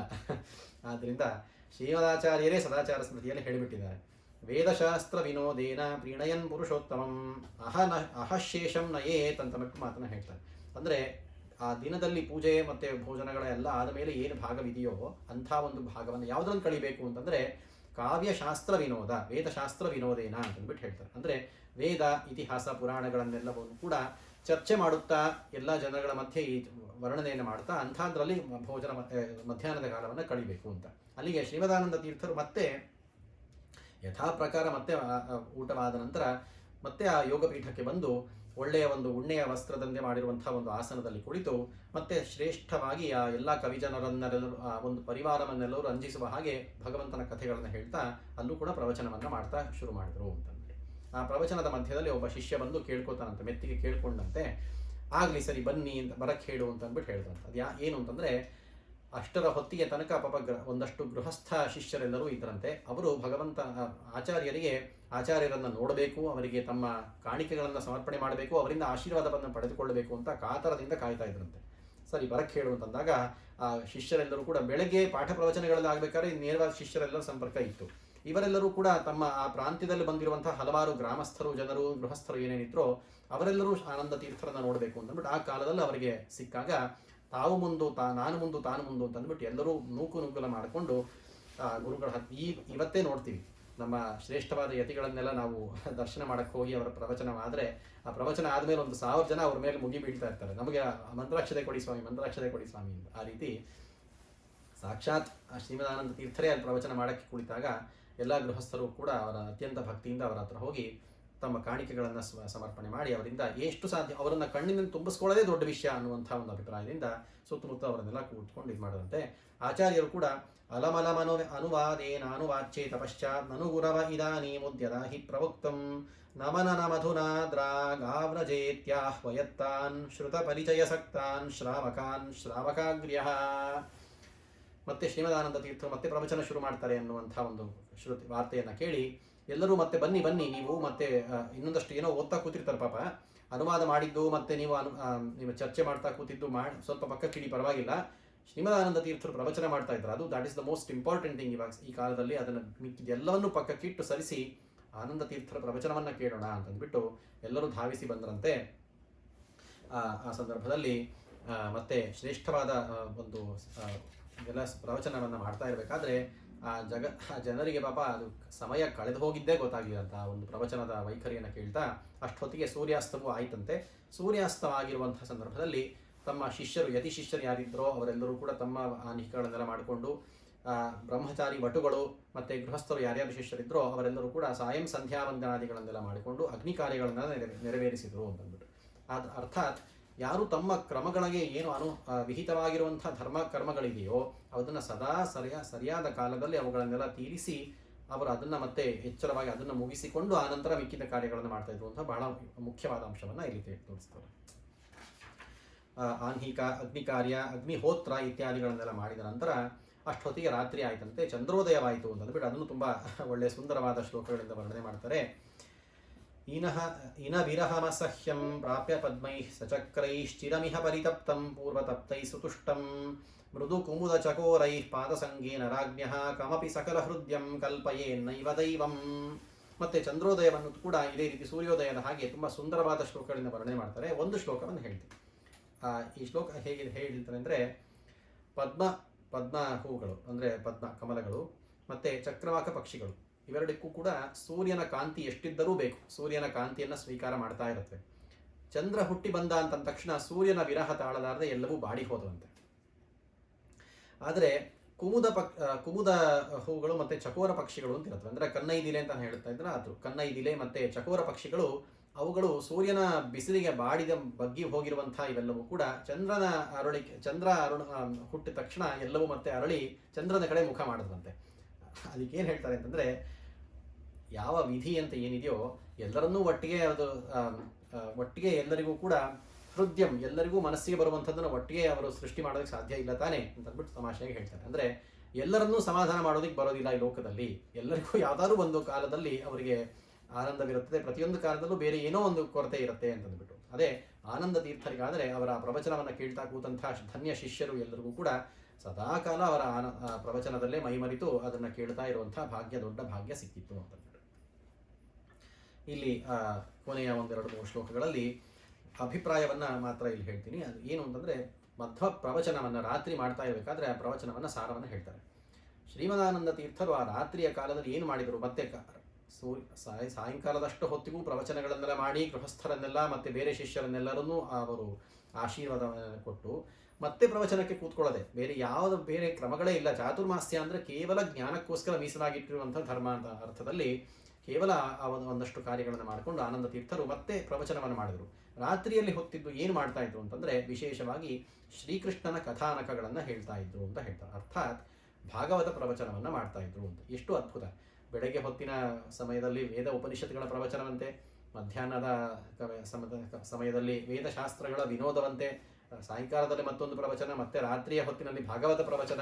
ಇನ್ನೇನು ಬೇಕು ಆ ಲೋಕದಲ್ಲಿ ಆ ಜನರಿಗೆ ಅಂತಂದ್ಬಿಟ್ಟು ಅಂತ ಆ ರೀತಿ ಹೇಳಿಬಿಟ್ಟು ಕೊನೆಗೆ ಗೋಭಿಸ್ತವಾಂಸ್ಯಪನಯನ್ ಗಲಿದಂ ಪ್ರಜಾನಾಮರ್ಥಾಂತರಂಚ ಸ ಭಗವಾನ್ ಪ್ರಕಟೀಚಕಾರ ಸಾನಂದಚಿತ್ ಗುಣಗಣಂ ಪರಿಪೂರ್ಣ ಸಂವಿತ್ ಚಂದ್ರಸ್ತು ಶಬ್ದ ಗುಣಮತ್ಯಯಮೇವ ಭೇದಃ. ಎಲ್ಲರಿಗೂ ಕೂಡ ತಮ್ಮ ಮಾತುಗಳೆಂಬ ಶ್ರೇಷ್ಠವಾದ ಮಾತುಗಳಿಂದ ಎಲ್ಲರಿಗೂ ಮನಸ್ಸನ್ನು ಆಹ್ಲಾದವನ್ನು ಮೂಡಿಸಿ, ಮತ್ತು ಅರ್ಥಾಂತರಂ ಅಂದರೆ ಭಗವಂತನ ಒಳ್ಳೆಯ ಸುಂದರವಾದ ಅರ್ಥಗಳನ್ನು ಪ್ರಕಟ ಮಾಡಿಕೊಳ್ಳುತ್ತಾ ಶ್ರೀಮದಾನಂದ ತೀರ್ಥರು ಆನಂದ ಚಿತ್ ಗುಣಗಣಂ ಪರಿಪೂರ್ಣ ಸಂವಿತ್ ಅಂತಂದ್ಬಿಟ್ಟು ಸ್ವತಃ ತಾವು ಪರಿಪೂರ್ಣ ಸಂವಿತ್ ಅಂದರೆ ಪರಿಪೂರ್ಣ ಜ್ಞಾನವನ್ನು ಉಳ್ಳಂತಹ ಪೂರ್ಣ ಪ್ರಜ್ಞ ತೀರ್ಥರು. ಅವರೆಲ್ಲರಿಗೂ ಕೂಡ ಆ ಜ್ಞಾನವನ್ನು ಚೆನ್ನಾಗಿ ಕೊಟ್ಟು ಅವರ ತಮ್ಮ ಮಾತುಗಳಿಂದ ಎಲ್ಲರನ್ನೂ ರಂಜಿಸುತ್ತಾ ಶ್ರೀಕೃಷ್ಣನ ಕಥೆಗಳನ್ನು ಹೇಳಿಕೊಳ್ಳುತ್ತಾ ಆ ಒಂದು ಸಂದರ್ಭದಲ್ಲಿ ಅವರು ಕಾಲವನ್ನು ಸಮಾಪ್ತಿ ಮಾಡಿದರು. ಆ ಚಂದ್ರನು ಕೂಡ ಇದೇ ರೀತಿ ಗೋಭಿಸ್ತಮಾಂಸ್ಯ ಪರಯನ್ ಅಂದರೆ ಚಂದ್ರನು ಕೂಡ ತನ್ನ ಕಿರಣಗಳಿಂದ ರಾತ್ರಿಯ ಕತ್ತಲನ್ನೂ ಕಳೆದ ನಿಜ. ಮತ್ತು ಇತ್ಯಾದಿ ಅರ್ಥಾಂತರಂ ಪ್ರಕಟೀಚಕರ ಇವೆಲ್ಲವೂ ಚಂದ್ರಿಗೂ ಸಹ ಅಪ್ಲೈ ಆಗುತ್ತೆ. ವ್ಯತ್ಯಾಸ ಏನು ಅಂದರೆ, ಚಂದ್ರಸ್ತು ಶಬ್ದಗುಣಮಿತ್ಯಯಮೇವ ಭೇದ ಅಂತ ಹೇಳ್ತಾರೆ. ಅಂದರೆ ಚಂದ್ರ ಆ ಸಮಯದಲ್ಲಿ ಕೇವಲ ಆಕಾಶವನ್ನು ಮಾತ್ರ ಬೆಳಗ್ತಾನೆ, ಆನಂದ ತೀರ್ಥರಾದರೂ ಇಡೀ ಜಗತ್ತನ್ನು ತಮ್ಮ ಮಾತಿನಿಂದ ಬೆಳಗ್ತಾರೆ ಅನ್ನೋದು ಒಂದು. ಮತ್ತು ಚಂದ್ರ ಶಬ್ದ ಗುಣಂ ಅಂತಂದರೆ ಶಬ್ದವೇ ಗುಣವಾಗಿರುವಂತಹ ಆಕಾಶವನ್ನು ಮಾತ್ರ ಬೆಳಗಿದ ಅನ್ನುವಂಥ ಅಭಿಪ್ರಾಯವನ್ನು ಹೇಳ್ತಾರೆ. ಶಬ್ದ ಗುಣ ಅಂದರೆ ಆಕಾಶಕ್ಕೆ ಗುಣ ಯಾವುದು ಅಂದರೆ ಶಬ್ದ ಅನ್ನುವಂಥದ್ದು ಆಕಾಶದ ಗುಣ ಅಂತ ತಾರ್ಕಿಕರು ವ್ಯವಹಾರ ಮಾಡ್ತಾರೆ. ಆ ರೀತಿ ಆ ಶಬ್ದ ಗುಣವನ್ನು ಉಳ್ಳಂತಹ ಒಂದು ಆಕಾಶವನ್ನು ಮಾತ್ರ ಚಂದ್ರ ಬೆಳಗಿದರೆ, ಶ್ರೀಮದಾನಂದ ತೀರ್ಥರು 3 ಲೋಕಗಳನ್ನು ಬೆಳಗುತ್ತಾ ತಮ್ಮ ಮಾತಿನ ವೈಖರಿಯುತ್ತಾ ಎಲ್ಲ ಪ್ರವಚನಗಳಿಂದ ಶ್ರೀಕೃಷ್ಣನ ಕಥೆಯನ್ನು ಹೇಳಿಸುತ್ತಾ ಎಲ್ಲರಿಗೂ ಕೂಡ ಮನಸ್ಸನ್ನು ತುಂಬ ತೃಪ್ತಿಯನ್ನು ಪಡಿಸುತ್ತಾ ಅಂದಿನ ದಿನದ ಒಂದು ಪ್ರವಚನ ಕಾರ್ಯಗಳನ್ನು ಮುಗಿಸಿದರು ಅನ್ನುವಂಥದ್ದಲ್ಲಿಯೇ ಚತುರ್ದಶ ಸರ್ಗವನ್ನು ಸಮಾಪ್ತಿ ಮಾಡ್ತಾರೆ. ಅರ್ಥಾತ್ ಇಡೀ ಚತುರ್ದಶ ಸರ್ಗ ಒಂದು ದಿನದ ಅವರ ದಿನಚರಿಯನ್ನು ವರ್ಣನೆ ಮಾಡುವಂಥ ವಿಶೇಷವಾದ ಸರ್ಗ. ಎಷ್ಟು ಸಾಧ್ಯವಾಗುತ್ತೋ ಅಷ್ಟು ಆ ಸರ್ಗವನ್ನು ಅಧ್ಯಯನ ಮಾಡ್ತಾ ಅದರಲ್ಲಿರುವಂಥ ಅಭಿಪ್ರಾಯಗಳನ್ನು ಸೂಕ್ಷ್ಮಾತಿ ಸೂಕ್ಷ್ಮ ಅಭಿಪ್ರಾಯಗಳನ್ನು ವ್ಯಾಖ್ಯಾನಗಾರರು ತೋರಿಸ್ತಾ ಹೋಗ್ತಾರೆ. ಅದನ್ನು ಅರ್ಥ ಮಾಡಿಕೊಳ್ಳುತ್ತಾ ನಮ್ಮ ದಿನಚರಿಯಲ್ಲಿ, ನಮ್ಮ ಆಚಾರದಲ್ಲಿ ಮತ್ತು ವಿಚಾರದಲ್ಲಿ ಅದರಲ್ಲಿ ಎಷ್ಟು ಸಾಧ್ಯವಾಗುತ್ತೋ ಸ್ವಲ್ಪವಾದರೂ ಅದರಲ್ಲಿ ಒಂದು ಪರಿಶುದ್ಧತೆಯನ್ನು ತೆರೆದುಕೊಳ್ಳುವಂಥ ಪ್ರಯತ್ನ ಮಾಡಿದರೆ, ಇದನ್ನು ಅಧ್ಯಯನ ಮಾಡಿ ಅದನ್ನು ಶ್ಲೋಕಪೂರ್ವಕವಾಗಿ ಅದನ್ನು ಅಧ್ಯಯನ ಮಾಡಿದ್ದಕ್ಕೂ ಸಾರ್ಥಕವಾಗುತ್ತೆ ಅನ್ನೋ ಅಭಿಪ್ರಾಯವನ್ನು ಚಿಂತನೆ ಮಾಡಿ ಇಲ್ಲಿ ಮುಗಿಸ್ತೀನಿ. ಪಂಚದಶ ಸರ್ಗ. ಭೂಯೋ ಬೋಧಸ್ತತೋ ಭೂಯೋ ವ್ಯಾಚಖ್ಯೌ ಭಾಷ್ಯಮದ್ಭುತಂ ಗ್ರಾಮೇ ಗ್ರಾಮೀಣ ಸಾಮಾನ್ಯೇ ವಸಂಸ್ತತ್ರಾಮರಾಲಯೇ. ಶ್ರೀಕೃಷ್ಣಾರ್ಪಣಮಸ್ತು. ಹರಿ ಓಂ. ನಾಹಂ ಕರ್ತಾ ಹರಿಃ ಕರ್ತಾ ತತ್ಪೂಜಾ ಕರ್ಮಚಾಖಿಲಂ ತಥಾಪಿ ಮತ್ಕೃತಾ ಪೂಜಾ ತತ್ಪ್ರಸಾದೇನ ನಾನ್ಯಥಾ. ಶ್ರೀಕೃಷ್ಣಾರ್ಪಣಮಸ್ತು. ಶ್ರೀಮಧ್ವೇಶಾರ್ಪಣಮಸ್ತು. ಎಲ್ಲರಿಗೂ ಕೂಡ ನಮಸ್ಕಾರ. 14ನೇ ಸರ್ಗ ಇವತ್ತಿಗೆ ಮುಗಿದಿದೆ.